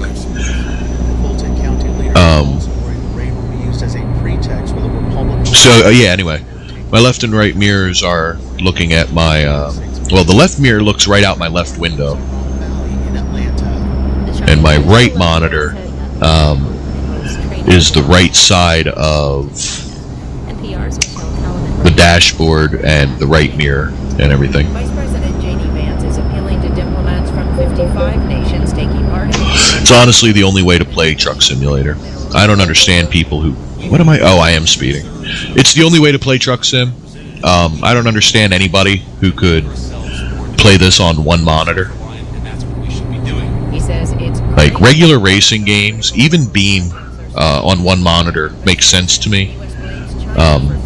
Because even in first person, the world is so much smaller and more compressed, and I don't know, I feel like you're not as focused on what the traffic's doing. And especially in then other racing games that are third person behind the car, it's, you know, it doesn't matter at all. But Truck Sim, yeah, I'm gonna need Truck Sim to be in triple monitor first person for the most part. Looks like we're gonna be getting off up here, so let's get over. Cut this guy off. Eat shit. To the right, and then take the exit on the right. Lawmakers negotiate immigration spending. Menifee says he wants to decrease... Use the right exit ahead. I believe that we should be stripping ICE down to the studs, and what Republicans are trying to do is simply hand them a blank check. Menifee is calling for wholesale immigration reform. He also wants Secretary Christie Nolan to lead All about 7 o'clock in game. 1,900 hours here. Nice evening, golden hour. Looks beautiful. Very good.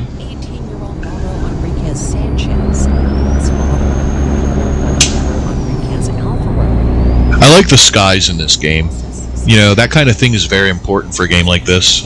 We spend most of our time staring at the horizon, you know, being vaguely aware of traffic, but mostly staring at the horizon. And so beautiful skies are definitely a requisite.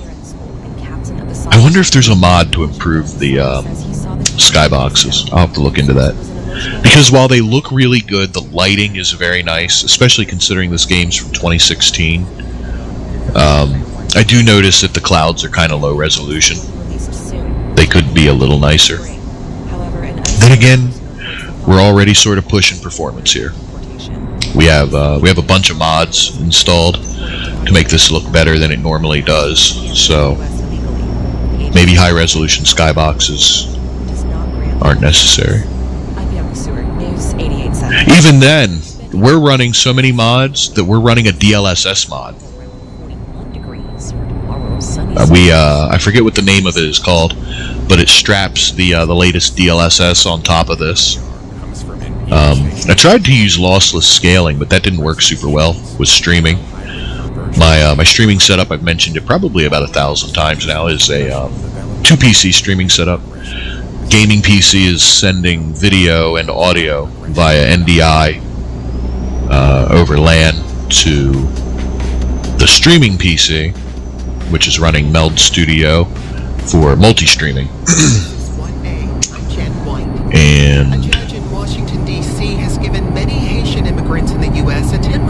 so I don't know. Lossless scaling didn't work super well with NDI. This DLSS mod works fine.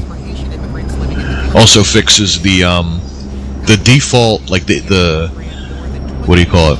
The stock temporal anti-aliasing is kind of terrible in this game too. Much ghosting. So the DLSS mod introduces a little bit of motion blur to deal with the ghosting, which actually works really nice for a game like this. Let me turn down NPR a little bit. I think for a lot of games, motion blur ends up looking terrible because you move the camera so much and your focus changes direction so quickly. You know, in movies, motion blur is one thing because what you're viewing is controlled. You know, the director of photography can determine what you're seeing and can ensure that the motion blur is only applied in a way such that it becomes beneficial to the scene. But when you are dealing with a game, that came up suddenly.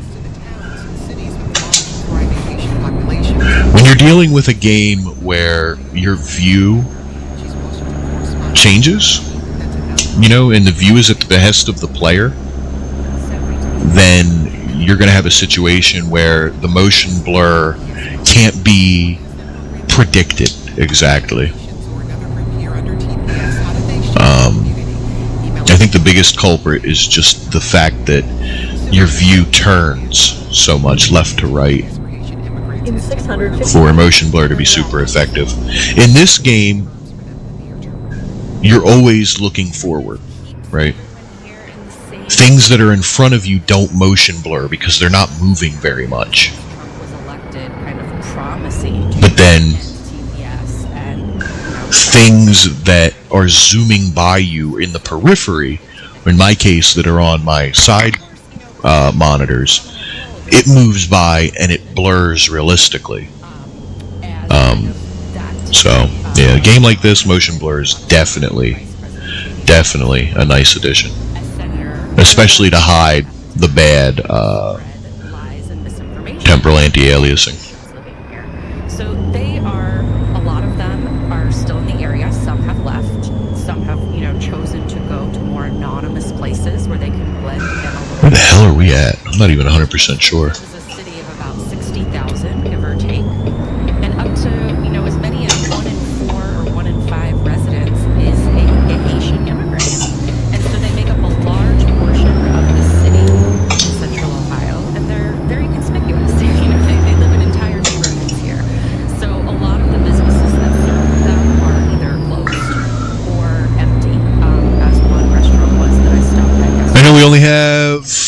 hell does it say? 86 miles until our destination? Supreme Court, here we come, was their immediate response to that ruling from the DC Circuit. And so everyone is kind of in a holding pattern here, watching and waiting. Just remind us what happened to Springfield's Haitian community after that lie you referred to during the presidential election became a national story. You said some of them decided to leave Springfield. Some of them did leave. They didn't feel comfortable here anymore. They didn't feel safe. You know, you had white nationalist groups that descended on this area. They were disrupting LGBTQ events and it's a nice view. that happens every year. They were protesting in front of City Hall. They were in front of the mayor's personal residence here in Springfield. There was swatting, there was harassment, bomb threats were called in. So this was a very volatile time for the people of Springfield, both Haitian and longtime residents. And people are feeling echoes of that. Seems like it's going to be a nice night in Truck Simulator. What shape it will take in terms of this anticipated immigration crackdown that's coming. We've heard a lot about Springfield, Ohio, but where else are there significant As the sun sets. living in the U.S.? I find the environments to be super immersive in this game. I know the graphics aren't incredible. You know, it doesn't have lumen and all that other crazy shit that other games have. But for some reason, I find the environments super immersive and cozy in this game, if that's the right word for it. During the first couple I think the environments are super cozy. Makes me want to curl up in the sleeper and take a nap. having trouble filling jobs. And so it started, the word started to spread in Haitian communities in New York and Florida and elsewhere that there were jobs that paid well and that Springfield had a lower cost of living. And so a lot of them came from those other places that still have sizable Haitian populations. So the potential end of Haitians' temporary protected status has been looming since February of last year.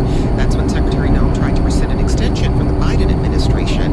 So what are you hearing from people in Springfield about how they're preparing for the potential end of the program, especially for those Haitians who have become part of Springfield's economy?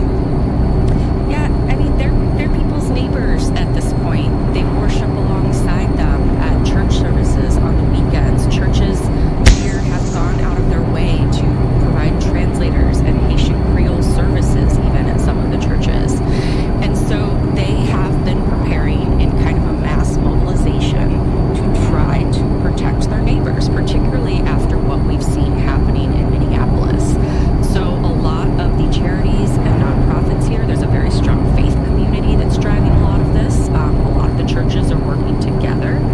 They have networks delivering food, for example, because a lot of Haitians don't feel comfortable being out and about on the streets right now, even with this delay of the end of TPS for them. They have clinics set up, legal clinics to help parents get passports because there are thousands of U.S.-born Haitian children here who are born to Haitian parents but are U.S. citizens.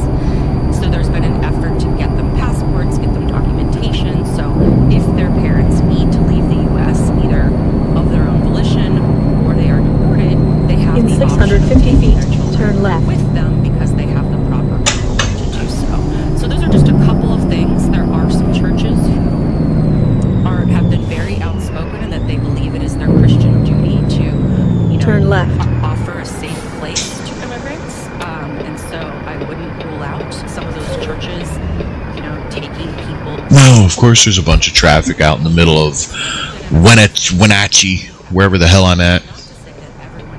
A ton of it, ton of traffic. Everyone supports Haitian immigration specifically, but by and large, this community has really united behind this. Holy shit, give me a break. One of the people you spoke to is Casey Rollins, executive. Especially you. St. Vincent de Paul and to Catholic Charity. I really wish I could figure out a way to show the left and right monitors that didn't look like crap.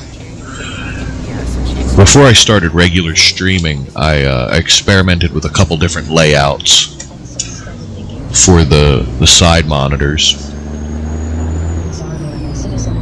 And triple monitor streaming works fine on X. Of everything on X that's kind of broken in terms of streaming, triple monitor, like ultra widescreen resolutions, work fine. To be fair to YouTube, they work fine there too. As far as I could tell, ultra wide streaming did not work great on Twitch or Kick. I also have the problem that I use Meld Studio instead of OBS, and it does not like non 16:9 resolutions. Doesn't like them, not at all. So triple monitor streaming is out. Turn right. Now that her daughter is working with her, they were working out of an office. Triple monitor streaming is out, and we got to figure out some other way to show the left and right monitors eventually. Seems more stable here. I know ATS has a feature, I think, where the view can turn slightly while I turn the wheel, but I feel like that would be super disorienting for me since I'm playing on triple monitor. It would like move my view. I don't know. I think that might be weird, but I might try it at some point if I want to get the viewers able to see the other monitors too. So they would offer services, and at first it was completely free. Then they started accepting small sums to cover their supplies and things like that. But they were really offering interpretation services on a variety of levels just to help people at first, set up their utilities. Almost there. 11 miles to go. Bureaucratic things about day-to-day life that are, 11 miles to go. become kind of an insurmountable task if you don't speak the language of an area. So for 4 days a week, It's about 10:30 in game world. offering this help to vacation immigrants here. I'll tell you one thing I really, part of me's like with ATS and the scale thing. Went to various court appearances and things like that and thought about maybe Israel Sinal 67. Hey, loving the stream. I'll be in the next one with friends. Add me on Discord. You're welcome to hop by my Discord. You can see it in the social rotator up in the upper corner. Has a server link you can use if you're not just spam. If you are just spam, eat shit. If you are not a spammer, Use the left you're welcome to lane. join my Discord. Just set it up today, actually. Mostly because, I wanted to find a place to chat with people I meet who happen by the stream. 65 Fahrenheit, 18 Celsius right now here at the Bridge campus. So with more on the weather, ABC 13 meteorologist Lita Loreska. Cooler, breezy on this Wednesday. Afternoon temperatures in the mid to upper 60s. Look for a high today in Houston of 60. But I do appreciate the follow, Israel. Thank you. Overnight lows will be dropping in the And if you do pop into the Discord, cool. See you there.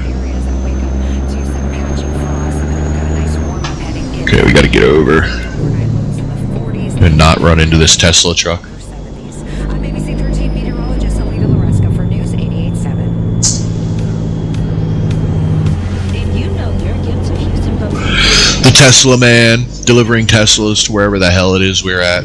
Keep to the left. companies will And then match the charitable turn left. donations of their employees, and some even match gifts from returnees. That means your support for trusted news and programs could have double the impact. Turn on left. our community. Find out if your company participates at HoustonPublicMedia.org/match.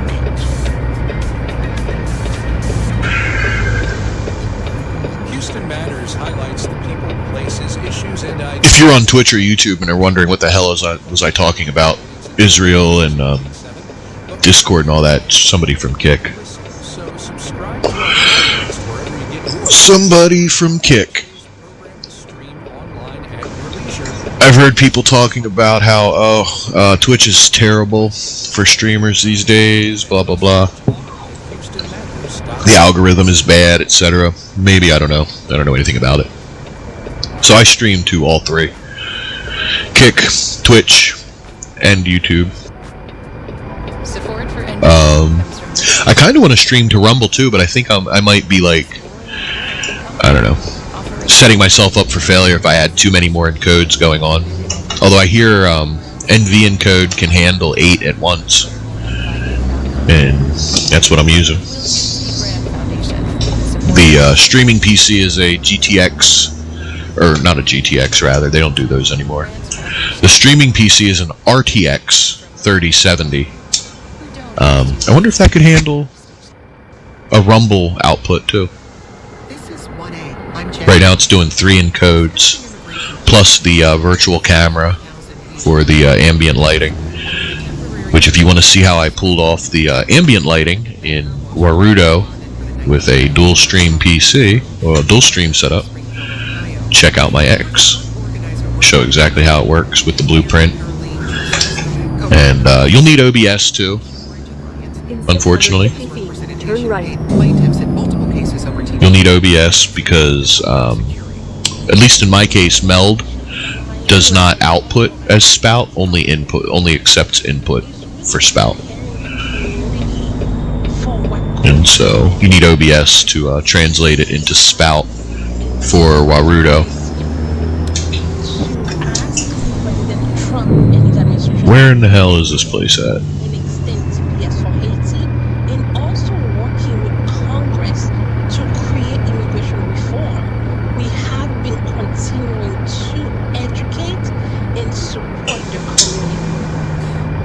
Hold on, we gotta look at the map for a minute.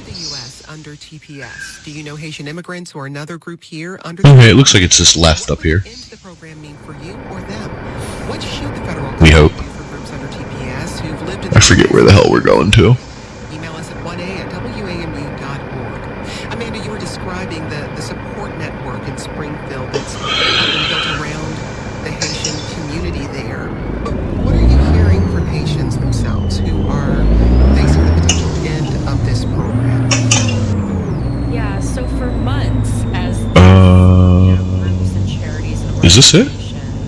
helping them in various capacities Turn left. was Yeah, I guess so. this TPS end date for Haiti.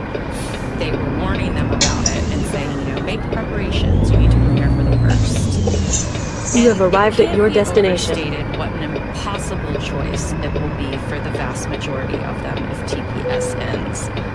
Most of them would actually like to return to Haiti at some point. Alright, let's play it. It's where they grew up. Oh, look, it's because we have a regular trailer, we can do the advanced parking.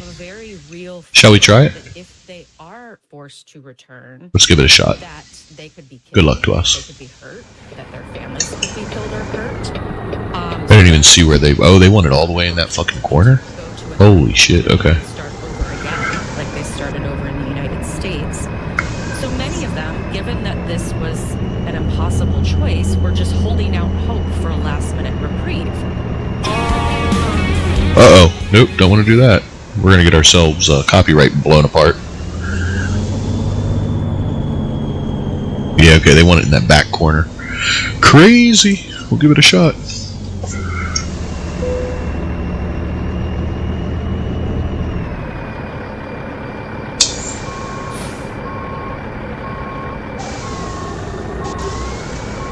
I need a little more room here.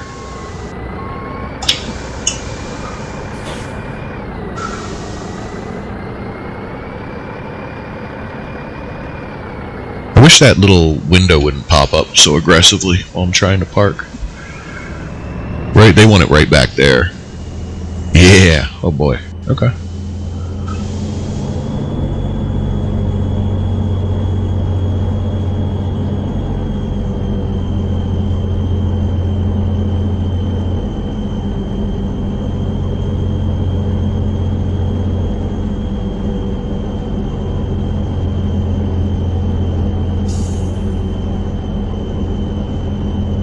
Oh, I don't know if I'm going to make that. That's fucking close. No, the answer was no, I was not going to make that. I needed like 3 more inches. It's okay, it's why God put bumpers on these things.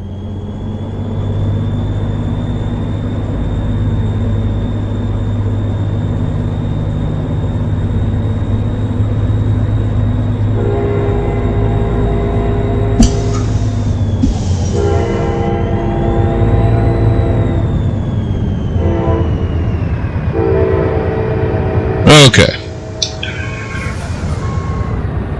Am I even, like, close to being ranged up for this?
Blam! Alright.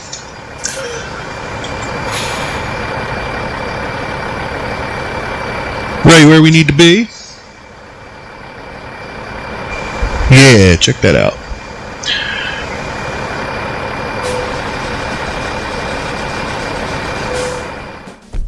That better put us over to 25. Yes, yes, yes. Very cool.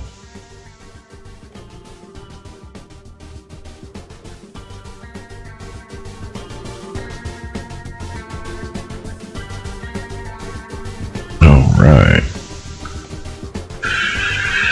Oh, I think we might have something super cool available as an upgrade, so we're just going to set GPS to nearest service.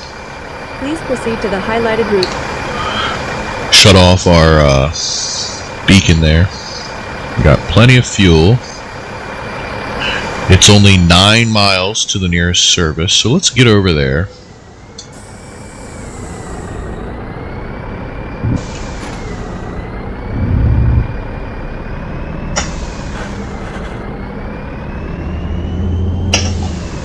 And take care of some company things.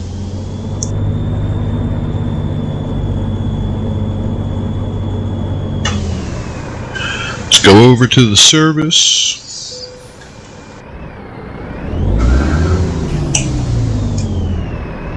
Turn right. Oh, dude. Fuck me. This guy. By this guy, I mean me.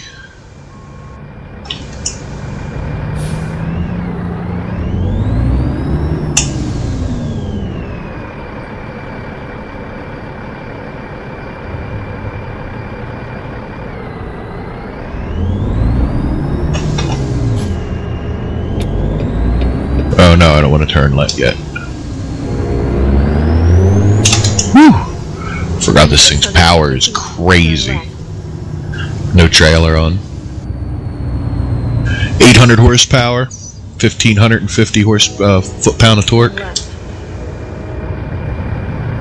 Absolute fucking monster.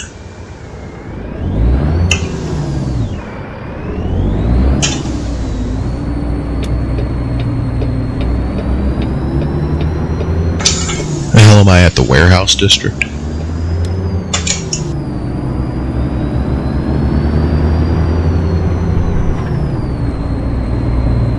Keep to the right, and then turn right. On our way to the service station, because I think we've got some upgrades we can get now that we're level 25. I deleted my profile and restarted my career when I started streaming recently. So we started from nothing. So plan is to hit the service station, get some work done on the truck, get some repairs done, and use their showers and bathroom. I don't actually need a shower, but we'll use their bathroom real quick while we're getting some work done on the truck, and then we'll look for a haul. Oh, actually, you know what? Then we have to do some excuse me. We have to do some company management things real quick while we're there. And then, are you ever gonna fucking go? Are we gonna? Oh, okay. Got to do some company management while we're there, and then we'll get another job.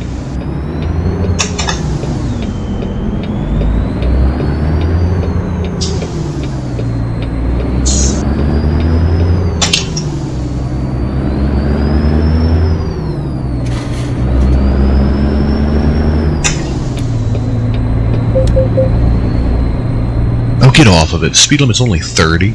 Jesus. Yeah, I know, I hear you.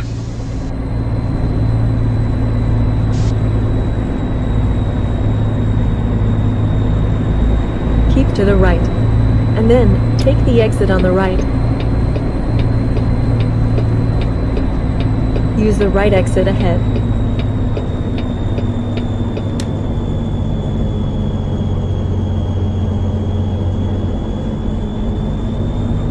Keep to the right, and then turn right. What? Wait, why would I do that? The fucking service station is right here. Turn right. Wait a minute. Okay, so... Okay. I don't know what's going on here, but... Oh, I forgot to put it back on dash mode. Well, guess what? We're gonna rebel a little bit and do something stupid and crazy.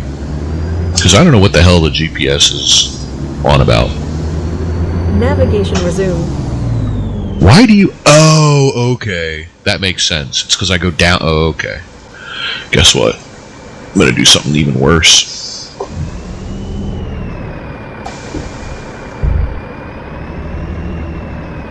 Hopefully I don't hit that tree. We're just gonna offer it a little bit. It's fine, you're allowed to do that. Pay no attention. Left, and then turn left. Let me go. Turn left.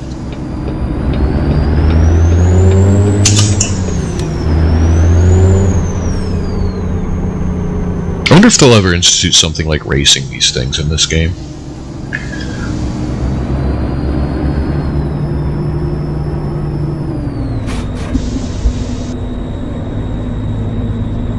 Ripping around in them when you're bobtailing is kind of fun. Especially when they've got this much power. Okay, so yeah, that turn makes more sense now. Because you have to go down under the overpass. Okay, my bad, I'm an idiot. I got it. Fine. But hey, there's fuel here too. In 650 so that's nice. Turn right. They got it all right here.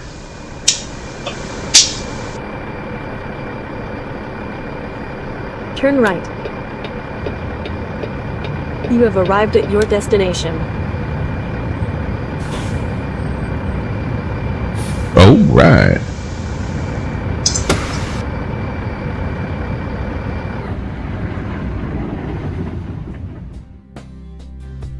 So first things first, let's get some service done.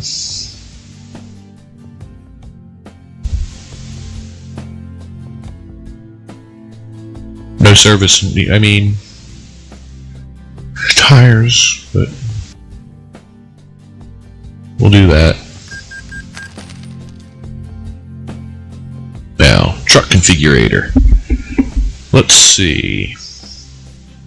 We have Ultra Cab Sleeper, is as good as it gets for the 389. Oh, give me a fucking break. It's level 26 for the next. Man. Oh man, oh man, oh man, oh man. Okay. I hate this 220 gallon tank.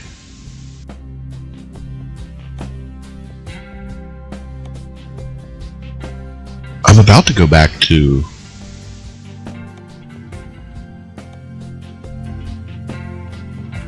the 6x4. I'm really not a fan of the 220 gallon tank, so I think Wee's gonna do that one. Then I think Wee's gonna remove this. Thing's starting to kind of annoy me.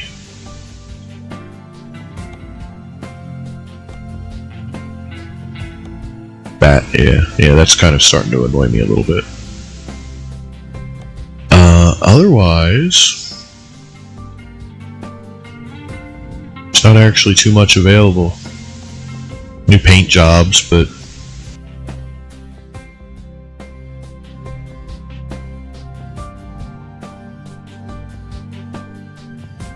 nothing super interesting. Okay, man, I'll be damned. It's one more level until the next chassis. Damn it.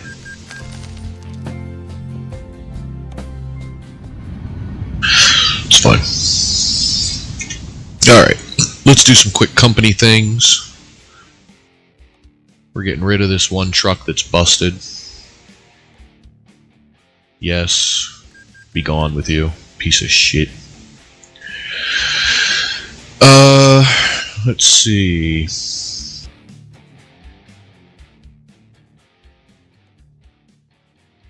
So we have this garage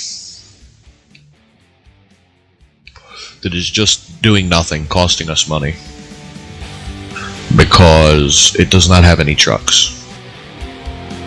So we need to go use trucks and get them something nice. That's cool.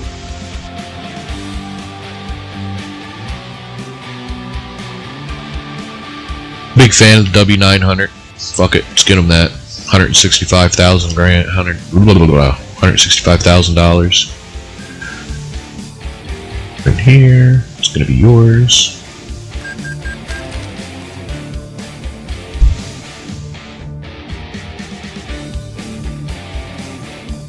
So now, this garage has a truck. Oh, we got a truck. And we're actually going to see, can I...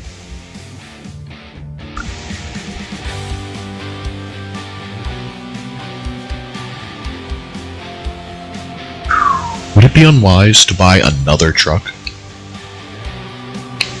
I feel like I'm going to get this International day cab. It's only 40 grand. It's in good shape. I think we're going to get this too.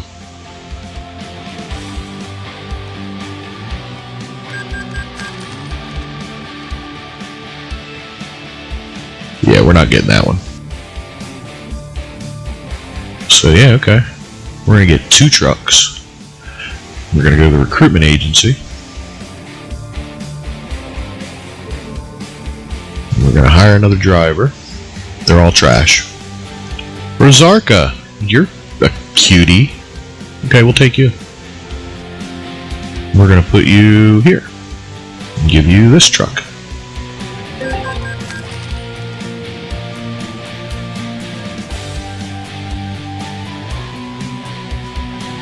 Alright, let's take a look at the company. Driver manager.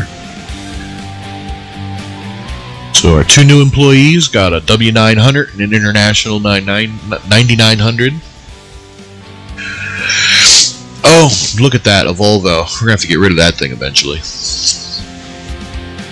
Otherwise, we're an International, Kenworth, and Peterbilt kind of shop. But cool. So we got 2 new employees. Hopefully, raking in the cash.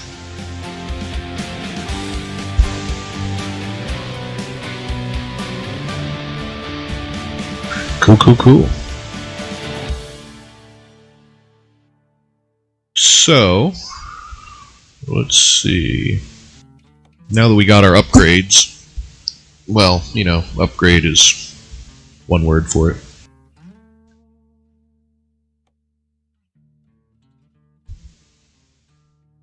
That's funny. I just brought something from the Dairy Farmers of America to Liebherr.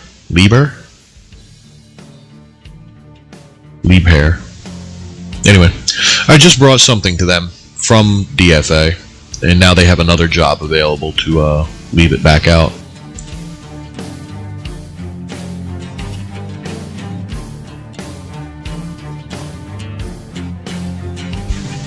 Liebherr's got 2 things, both pay like dog shit.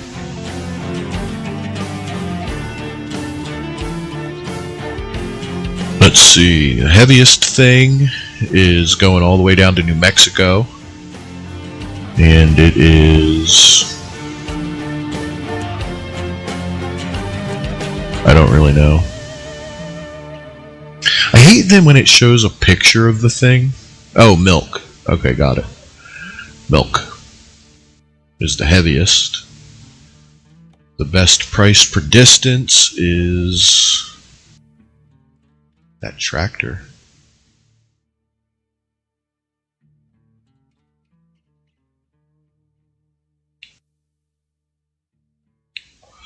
That's going all the way to Texas. Almost back home, actually. What's the overall best prices? Yeah, that's it. That's the best price.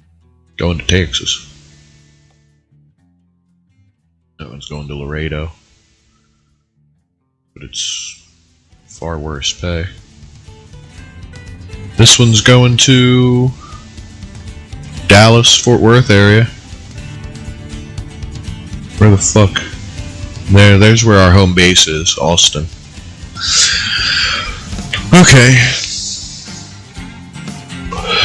Okay, so we're going to take a quick break. I'm going to turn on the old AI music here for a minute. Oh, I gotta, hold on.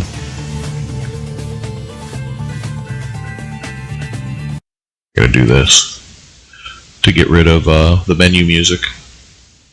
Alright, so I'm gonna grab a quick break. Let me turn on the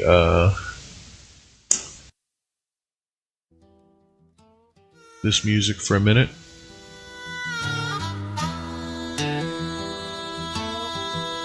Check X real quick. Rode into town with a torn up jacket. Last 12 bucks. Reply to that person that messaged me on X. Sheriff's boy said, son, you okay, I'll wow, that shit's loud. I said, watch me. Okay, I'll be right back. On the wrong side of your ride, kind of living black sheep, grinning in the church house light. Got a boot on the bar and a fist full of trouble. If you're looking for salvation, better pass me by tonight.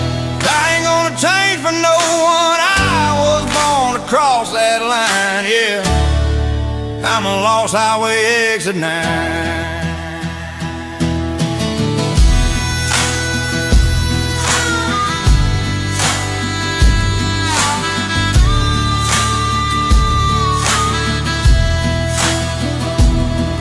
Met a blue-eyed angel in a dead-end diner. Tattoo peeking from her second-hand sleeve. She said, boys like you burn out by Sunday. I said, darling, that's a plan for me. Oh, yeah. Okay. Okay, we're back. Thank you, AI Music. What were we doing? What were we up to? That's right. We got our upgrades. We're in Washington State currently. We're going to get some gas right here at this spot. And then we will grab the freight market to wherever the hell it was we were going.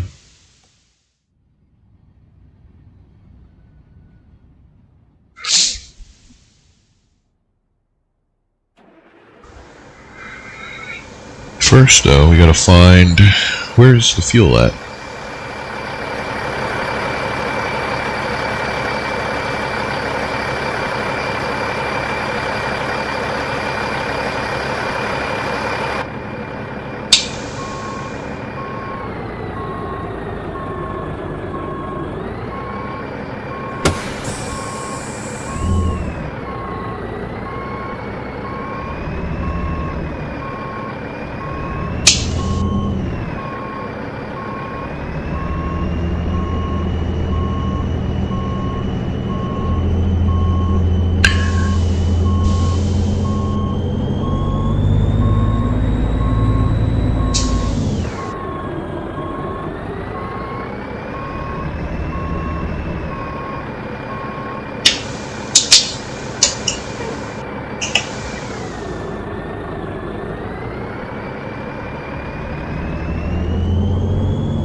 I see it's over here for truckers.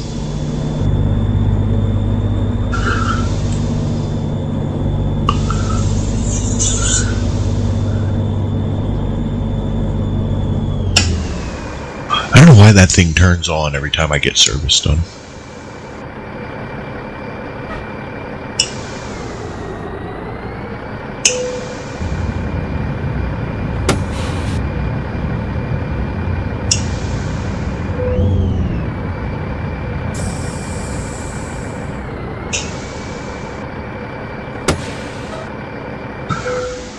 Alright, fill it up real quick. How much is this going to cost me?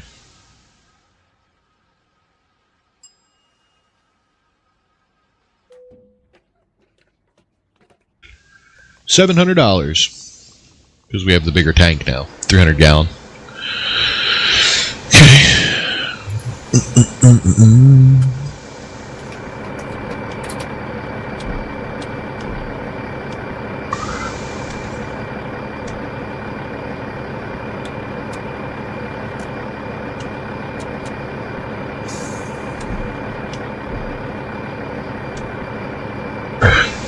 Excuse me.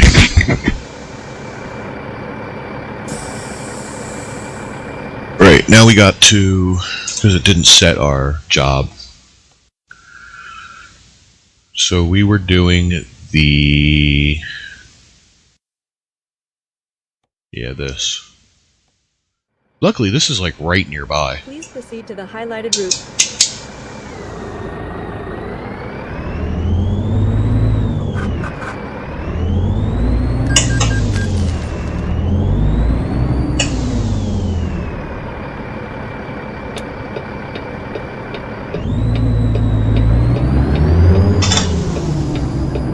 Turn left.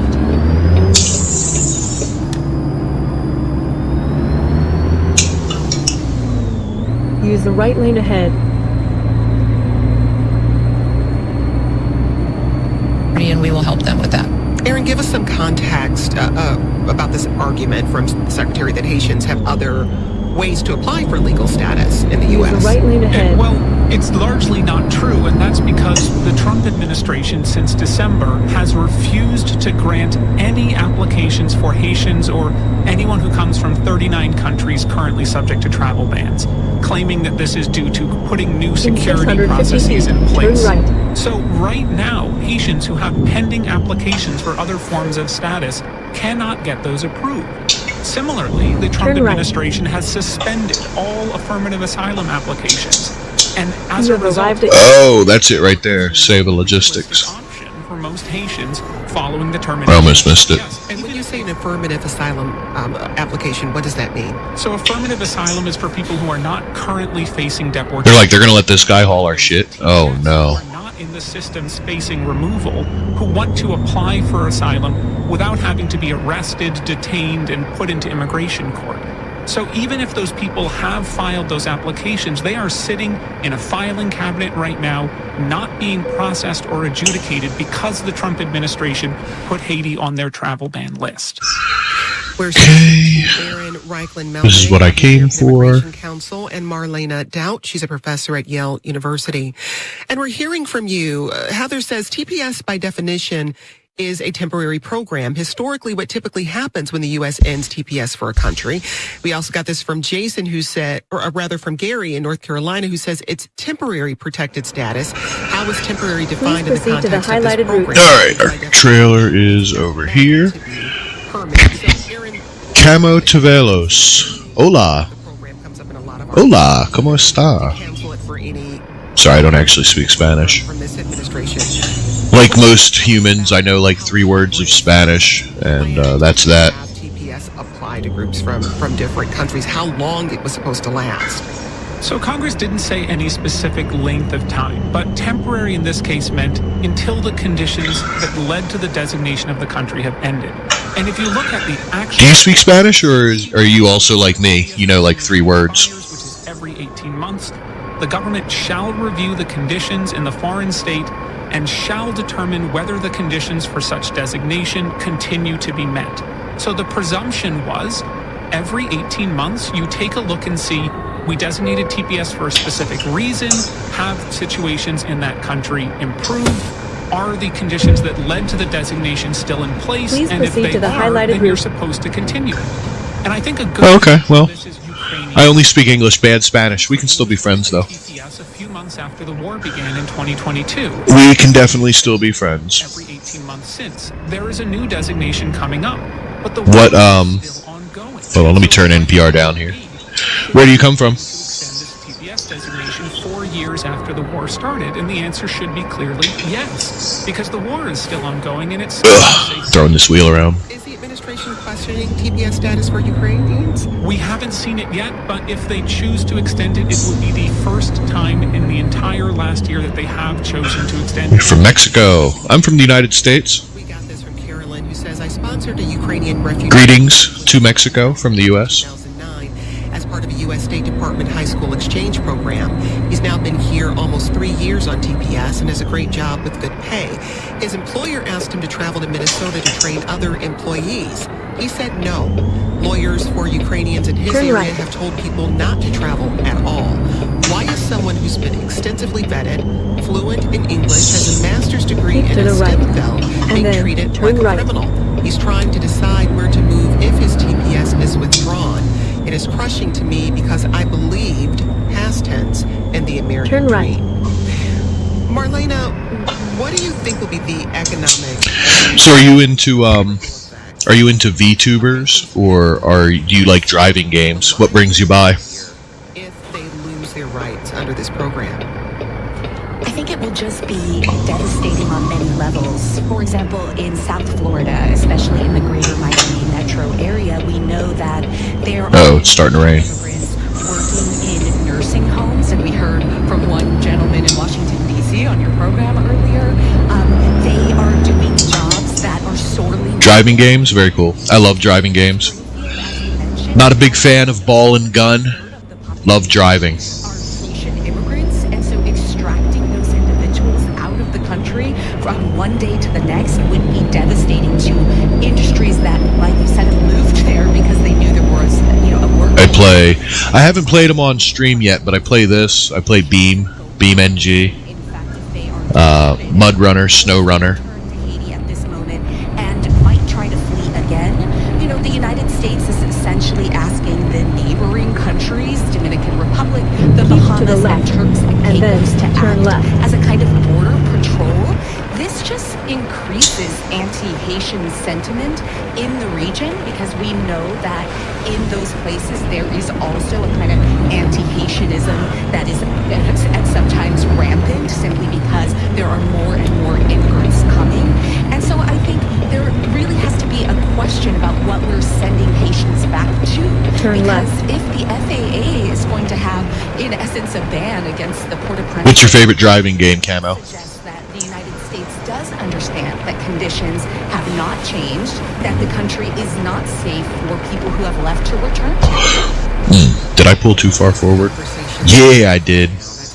I'm gonna mess traffic all up. Yeah, okay. I gotta go. Otherwise, not go, but I have to go through this intersection. I pulled way too far forward. Okay, you like 18-wheelers. Do you play Truck Simulator? I know they have I don't have it installed, but there's something, I think Pro Mods, that adds like different maps.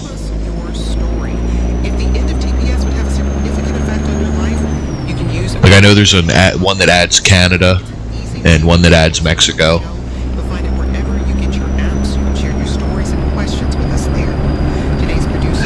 I think at some point I imagine they're gonna actually like add Canada and Mexico.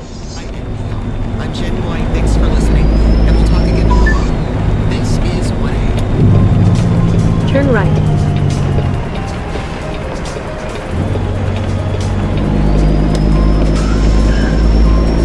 I wouldn't be surprised if American Truck Simulator becomes more like North American Truck Simulator. They add Mexico and Canada to the game.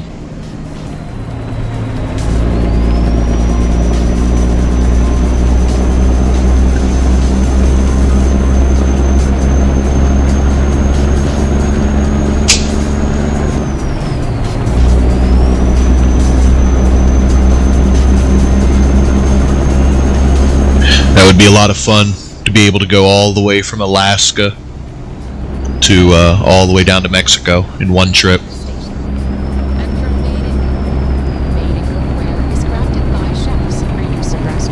Oh. Their cookware can be found at madeincookware.com. From Progressive Insurance with Snapshot, which monitors... Say hello to my cousin, Rosa Meleste? Hello, Rosa. And from the John D. and Catherine T. McArthur... I don't know how you say the last name. Sorry.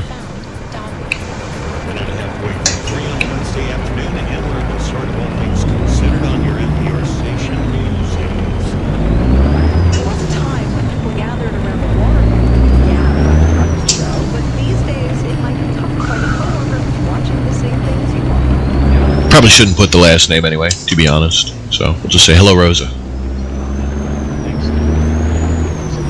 Wow, look at this road work.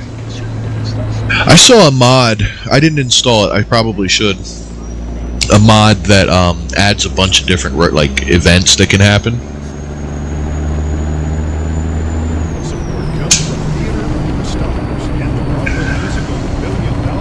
Teoringo El Chico. That's cool. I'll be honest, I don't know where that is, but it's cool to hear. Is it nice there? Weather, I mean. It's very cold here right now. Lots of snow recently.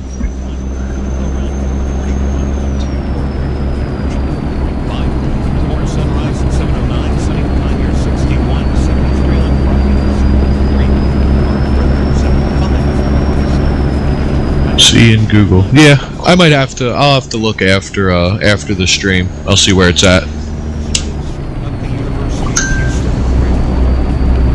Oh, I don't know what that means. The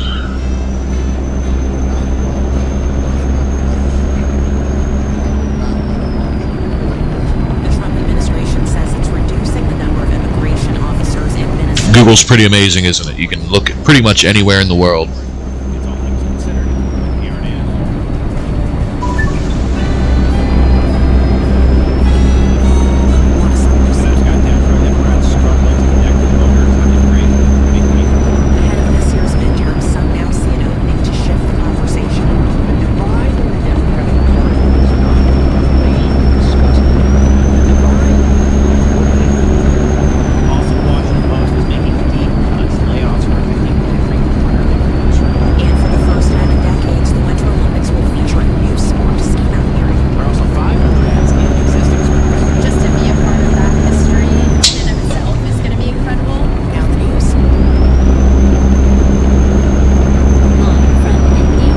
rainy night. It's funny, I just, earlier in the stream, I was saying that it looked like it was going to be a nice night before I left, Seva. CEVA, or whatever that place was called. But turns out to be rainy and kind of nasty, actually. Troops based in Alaska, Colorado, and North Carolina have been taken off alert by U.S. Naval Command. They've been on standby for possible deployment to Minnesota, where protesters have been demonstrating against the Trump administration's aggressive immigration enforcement tactics. Last month, President Trump threatened repeatedly to invoke the Insurrection Act and send active duty soldiers to Minneapolis over the wishes of state and local government. But after bystander videos showed 2 cases where ICE agents shot dead U.S. citizens, the public outcry seems to have prompted a shift. White House Border Czar Tom Homan says about 700 of the 3,000 federal agents in Minnesota are leaving. Well, let's have news. A federal judge in Florida has sentenced the man who tried to assassinate Donald Oh, I don't know about all that, man. You shouldn't post that kind of stuff. Like your real Facebook kind of things. The internet's a crazy place, man.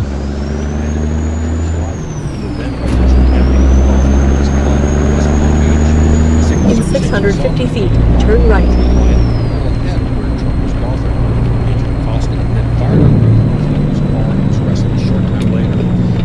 Turn right.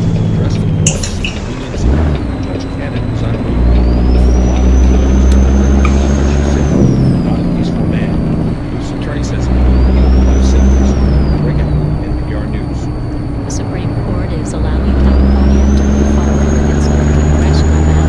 Republicans had asked the court to block it, calling the map a racial. Finally, the rain stopped.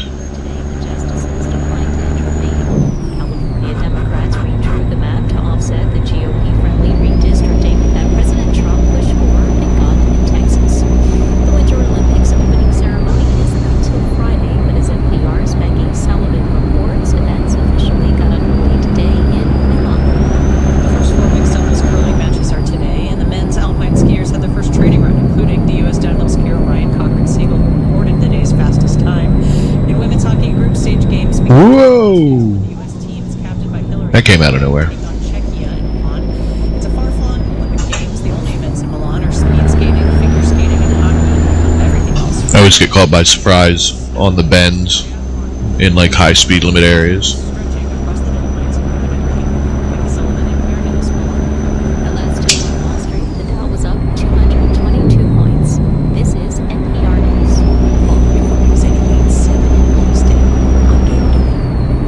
Harris County Judge Lena Hidalgo was endorsing Al Green in the upcoming election. Whoa, you're a little on my side there, buddy. News 8870 news says it comes shortly. Hidalgo met Christian as a special law to fill the remainder of the Senate's term. Though Menifee claimed victory in the recent special runoff election, his campaign efforts will not slow down. He's So do you stream it all? You just check them out?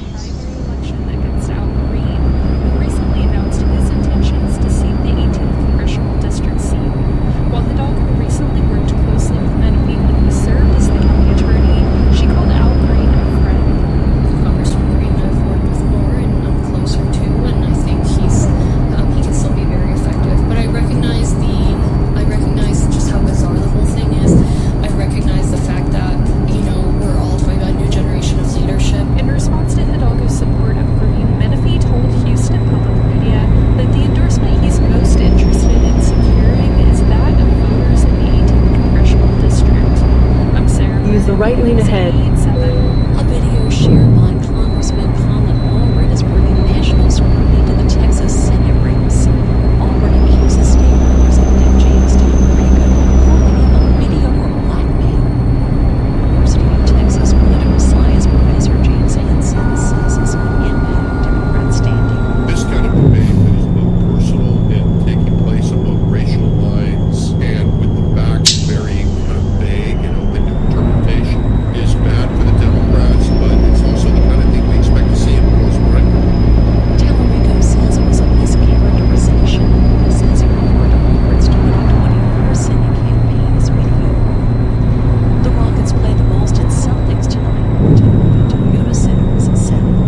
probably the most conciliatory tone we've heard from them since this operation started.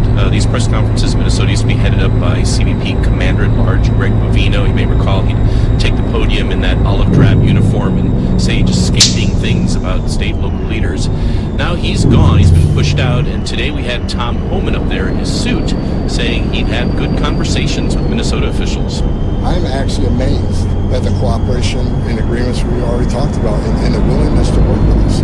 We're doing better than I ever thought we would. When you hear Homan there talking about cooperations and agreements, what is he referring to? That's not really clear. He celebrated the fact that counties I knew I was going to do it. What happened there? Jail that ICE wants to pick up. He says No, of course. Everybody's all fucktarded. But many, if not most, Minnesota counties are already willing to do that, and at the state level, officials Come on, buddy. said long ago that they do cooperate with immigration enforcement. Get it moving. Transfers like that, and state prisons routinely release people with immigration violations into ICE. Let's get going. Yeah, we were in Minneapolis last week when Tom Homan was just coming into town. I'm curious now, though, Martin, how are officials in Minnesota responding to this new announcement? They really want to see more here, and the common message is this is a step in the right direction, but the surge should end. State and city officials have been calling the operation a campaign of political retribution, framing it as a federal occupation.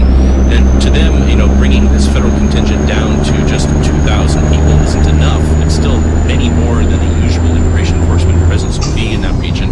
Usually it'd be only about 150, so it's still a far cry from what they're expecting. And did Homan say whether a complete end to the surge is possible? Well, he said he wants to end the surge as soon as possible, but that came with a big caveat. That is largely contingent upon the end of the illegal trending activities against us and its federal partners that we're seeing in the community. We will not brawl down with personnel providing security for our officers. I will not let our officers be put at risk. And that's really the rub here, because what Homan and the administration view as illegal interference with immigration enforcement, many people in Minnesota see as their First Amendment right to observe and protest that enforcement. Many protesters do not want to see federal officers picking up people just on immigration violations, people who haven't committed other serious crimes. And Homan said his priority now is immigrants with criminal records, but he said the feds will continue to arrest those other people. So if those arrests continue, that sets up some potential for continued tension in the streets of Minneapolis. And there has been a lot of tension, as we saw firsthand. And I have to say that when I talk to people, they've noted that this whole operation has been so intense. There are, of course, those 2 shooting deaths, violent confrontations, people being tackled, car windows broken. And then the White House made the move of removing the previous commander. Now that Homan is in charge, what is his take on how this whole operation has been conducted? Well, he concedes that it has not been perfect, as he puts it, and you can infer what he thinks went wrong by looking at some of the changes he's announcing today. A big one is, he says, Customs and Border Protection officers and... Welcome to Idaho. Out of Washington into Idaho. Streamline things. The idea is to reduce overlaps in terms of who they're going after, deconflicting... About 5 a.m. here on the West Coast. He also says there's going to be improved Use the left lane ahead. Police. And of course now body cameras. They've announced that there will be body cameras for everyone on the ground in the Twin Cities. Homan himself said that was a gap, that some of the officers came to him and said that was a problem. And so now we're going to see body cameras on all the officers in the Twin Cities. NPR's Martin Costi, thanks so much. You're welcome. For the first time in 3 decades, the Winter Olympics will feature an entirely new sport when they officially kick off this Friday, ski mountaineering. The Olympics often tweak events within existing sports, so there are other new events to look forward to as well. Here's Rachel Treisman has been tracking all of this and joins us now. This is a relatively long job. We're on about 1,800 miles. I will admit I don't know the answer. What is ski mountaineering? You are not alone. So Skimo, as the cool kids call it, has its roots in alpine. About 3 hours, if I had to estimate. About 3 hours for this trip. Like real. Three real hours. I don't know that we'll finish it today. Binding skins, and they basically let you go uphill with traction. And then when skiers get to the top, they have to take off their skis, throw them in their backpacks, maneuver on foot a little bit, and then rip off those skins to ski back down as fast as they can. So you ski uphill, you ski downhill. That's the race. There's a little bit in the middle, but essentially, yes. I mean, this sounds exhausting. Is there just one of these? So there are actually 3 events in Skimo. There's a women's sprint, a men's sprint, and a mixed relay, and that's teams of 1 man and 1 woman, and that's what the U.S. is competing in. The U.S. mixed relay team is made up of Anna Gibson and Cam Smith. Okay, I've now educated myself on Skimo. What are the other new events I need to learn about very quickly? Buckle up. This year's games has 5 U.S.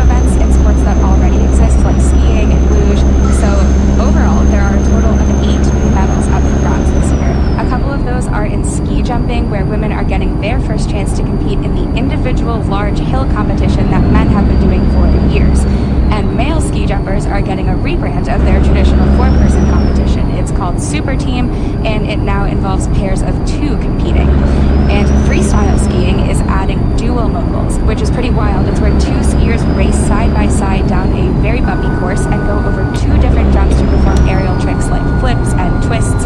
American mogul skier Tess Johnson is stoked. Just to be a part of that history in and of itself is going to be incredible. And she says U.S. women could dominate. Our women's team is very good at duels. We are currently ranked 1, 2, 3, 4. This year is also seeing a couple new events in sliding sports. There will be mixed team skeleton with a man and a woman from the same country sharing a sled, as well as women's doubles luge. Altogether, this new crop of events gives women way more opportunities to participate and potentially medal. So there's 16 sports at these Olympics. This is the most in any Winter Games ever. I'm wondering what the process is like, maybe inspired by digging out the ice in DC the last week or so. Like, what if I wanted to pitch like competitive snow shoveling? How does that happen? Good question. The short answer is that it's up to the IOC, the International Olympic Committee, and they have some guidelines for new sports, like they must allow both men and women to compete. The IOC also considers factors like how many countries and continents participate in it and how popular it is among younger people. So think breakdancing, which was added to the Paris Games in 2024. Never forget. I talked to Olympic historian Bill Mallon, and he thinks the Winter Games could use even more sports since they have about half as many as the Summer Games in the same length of time. And actually, he's not the only one. The Olympic Charter for years has said that sports on the Olympic program have to be sports contested on snow or ice. The IOC is actually now talking about changing that and bringing in 2 events within other sports that are held in the Summer Games. So not exactly snow shoveling. Those 2 sports are cross-country running and cyclocross racing, which is an off-road form of bike racing. So if either of those succeed, it would give us more events to watch in future Winter Games and also make them a lot more accessible to athletes from other parts of the world. Thank you so much, Rachel. Thank you. That is Rachel Treisman, and if you want to hear more, you can sign up for her newsletter. Rachel goes to the games at npr.org/wintergame. Get the behind-the-scenes look at what it is like to be at and to cover these games from the point of view of an NPR reporter experiencing it all for the first time. npr.org/wintergames.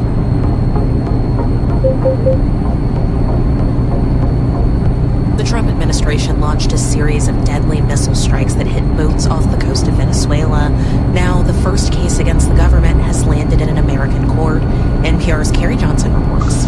Chad Joseph and Rishi Samaru are presumed dead after a U.S. missile hit the boat they were taking home to Trinidad last October. President Trump said the strike targeted narco-terrorists when he posted the video online. But families of those men say they had no ties to the drug trade.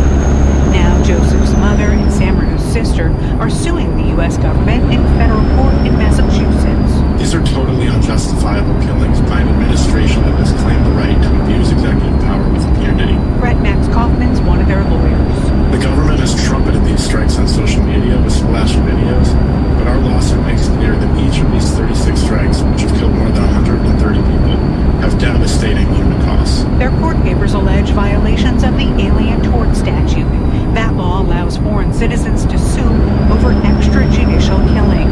They're also relying on a separate law that makes the U.S. government liable if it causes a wrongful death in international waters. That one's called the Death on the High Seas Act. Jeffrey Stein is an ACLU lawyer working for the families. Our complaint makes clear that the U.S. government's killing of Chad and Rishi was homicide, plain and simple, and courts have long held that homicide is precisely the sort of wrongful act that entitles plaintiffs to compensation under the Death on the High Seas Act. The lawyers say relying on those very old American laws will help them bypass the federal government's claims of immunity. Edward Swain is a law professor at George Washington University. Swain foresees some obstacles. One, he says, is that judges may steer clear of the heart of the case, reasoning that it involves a question best left to the political branches. I think lower courts in particular may be tempted to say that they should stay away from questioning the merits of a decision to launch an attack or how that attack is conducted. Swain says the Trump administration also could claim the case involves state secrets, and if a court agrees, that might end the case. For now, the White House says President Trump used his lawful authority to take action against the scourge of illicit drugs that's resulted in the needless deaths of innocent Americans. The Justice Department says the strikes were ordered consistent with the laws of armed conflict. DOJ says it will continue to defend Trump's authority to use military force to protect the American people. Carrie Johnson, NPR News. At 3:18 on a Wednesday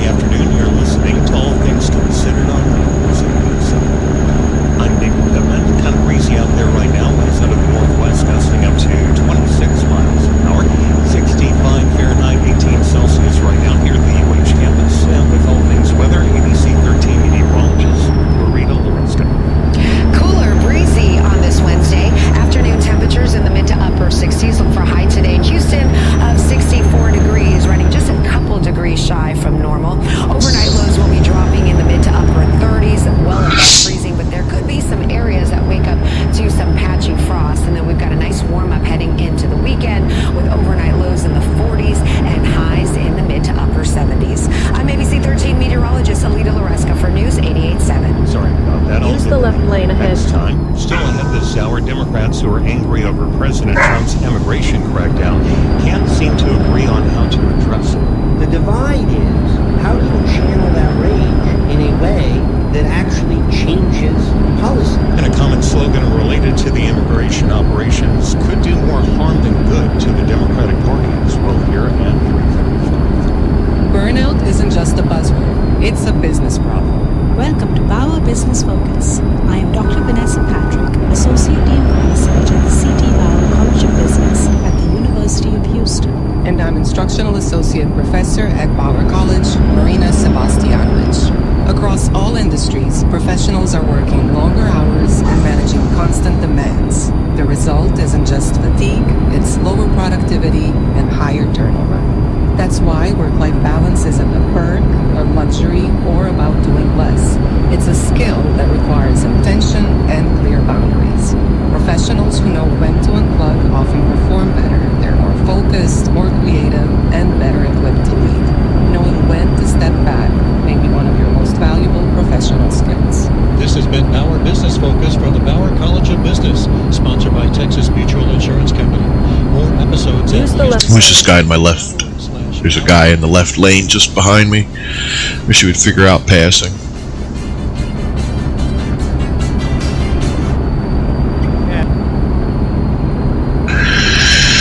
So, NPR decided to play some copyright music. Let's turn on Looping Beats radio, see what they're up to.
Hello, dear.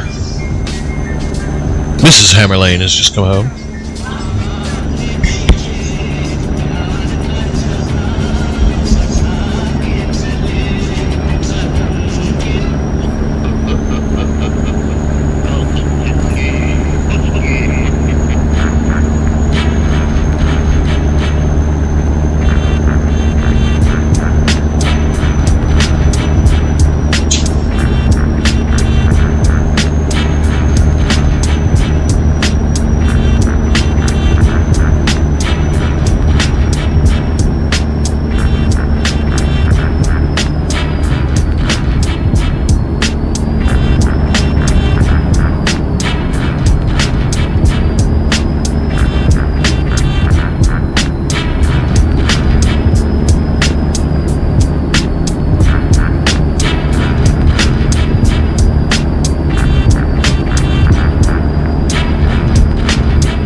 What are we looking at? We got about 1,550 miles left.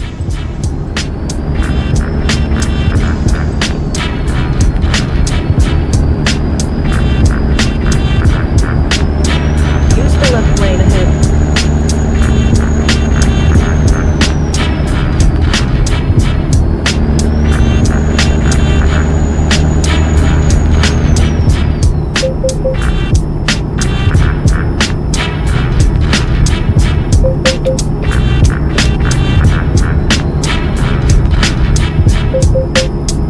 That's because we went to 65.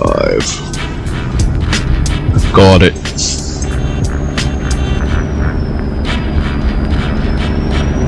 I was like, why am I marked speeding? I'm only doing 73. It's because 67 is the effective limit now.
I'll just go ahead and shut that off.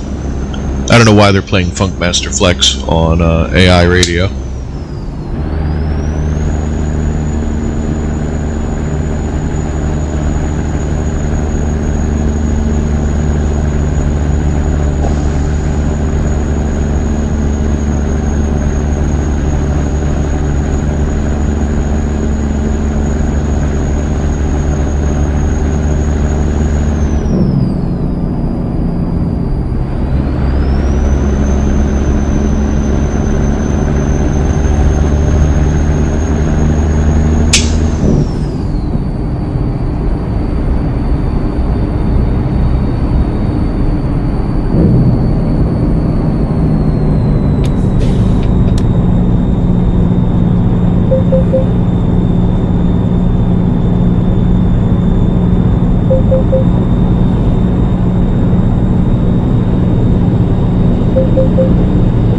It's just gonna have to nail us for speeding here, because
wonder what I did to get so many Discord spammers today.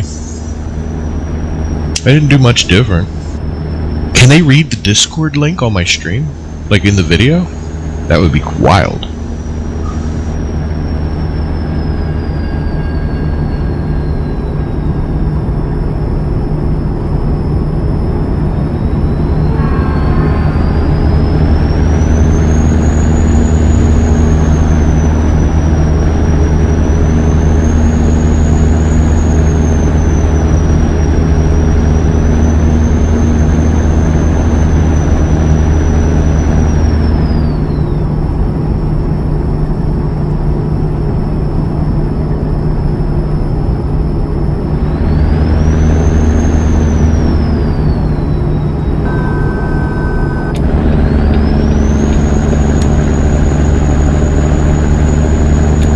Actually, let's slow it down and get into this right lane for this current turn. I have a feeling I'll regret it if I try and go into this turn at 70 miles an hour. Oh, okay, it was fine.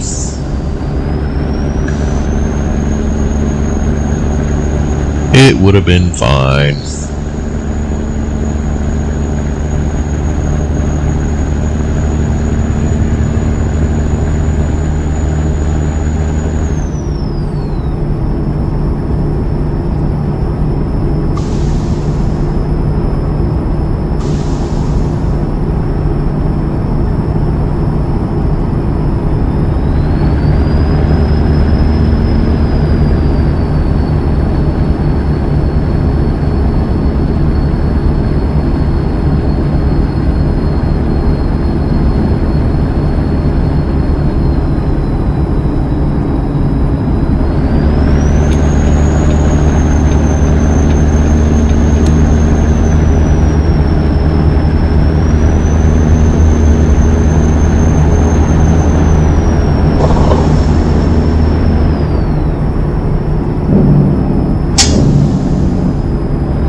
We're actually going to pull in at the rest stop up ahead and call the stream for the day.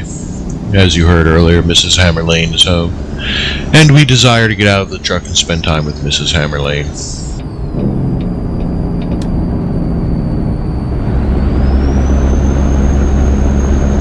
Oh shit, is it on the other side of the road? No, okay, there's one on this side too.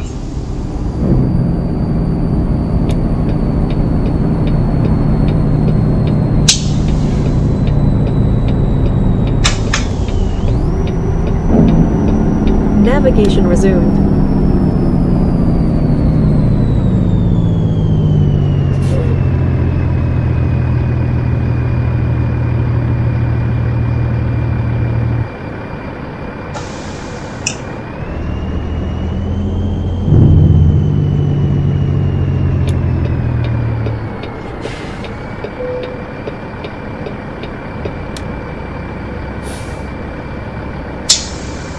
Wow, what a half-assed parking job. Look at that.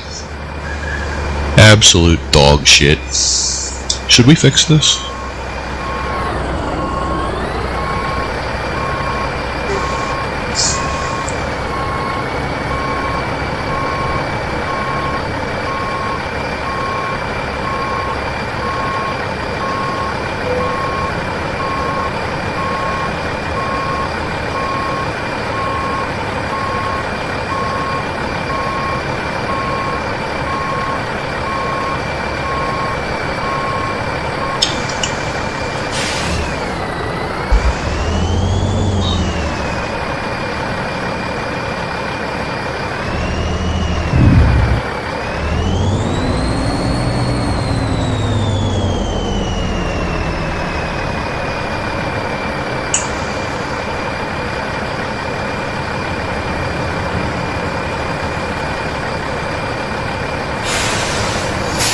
go. Actually lined up in the parking spot a little bit there. Okay. It's been fun. Actually, let me get into the interior view. I have it. I might as well use it. Okay. It's been fun. I want to say thank you to Camo for my first chatter all the way from Mexico. And I had a blast. Glad we got through it without any technical issues. And I'm glad the ambient lighting works. How about that? It was a good time. And so yeah, join me next time and we'll have more delivery fun.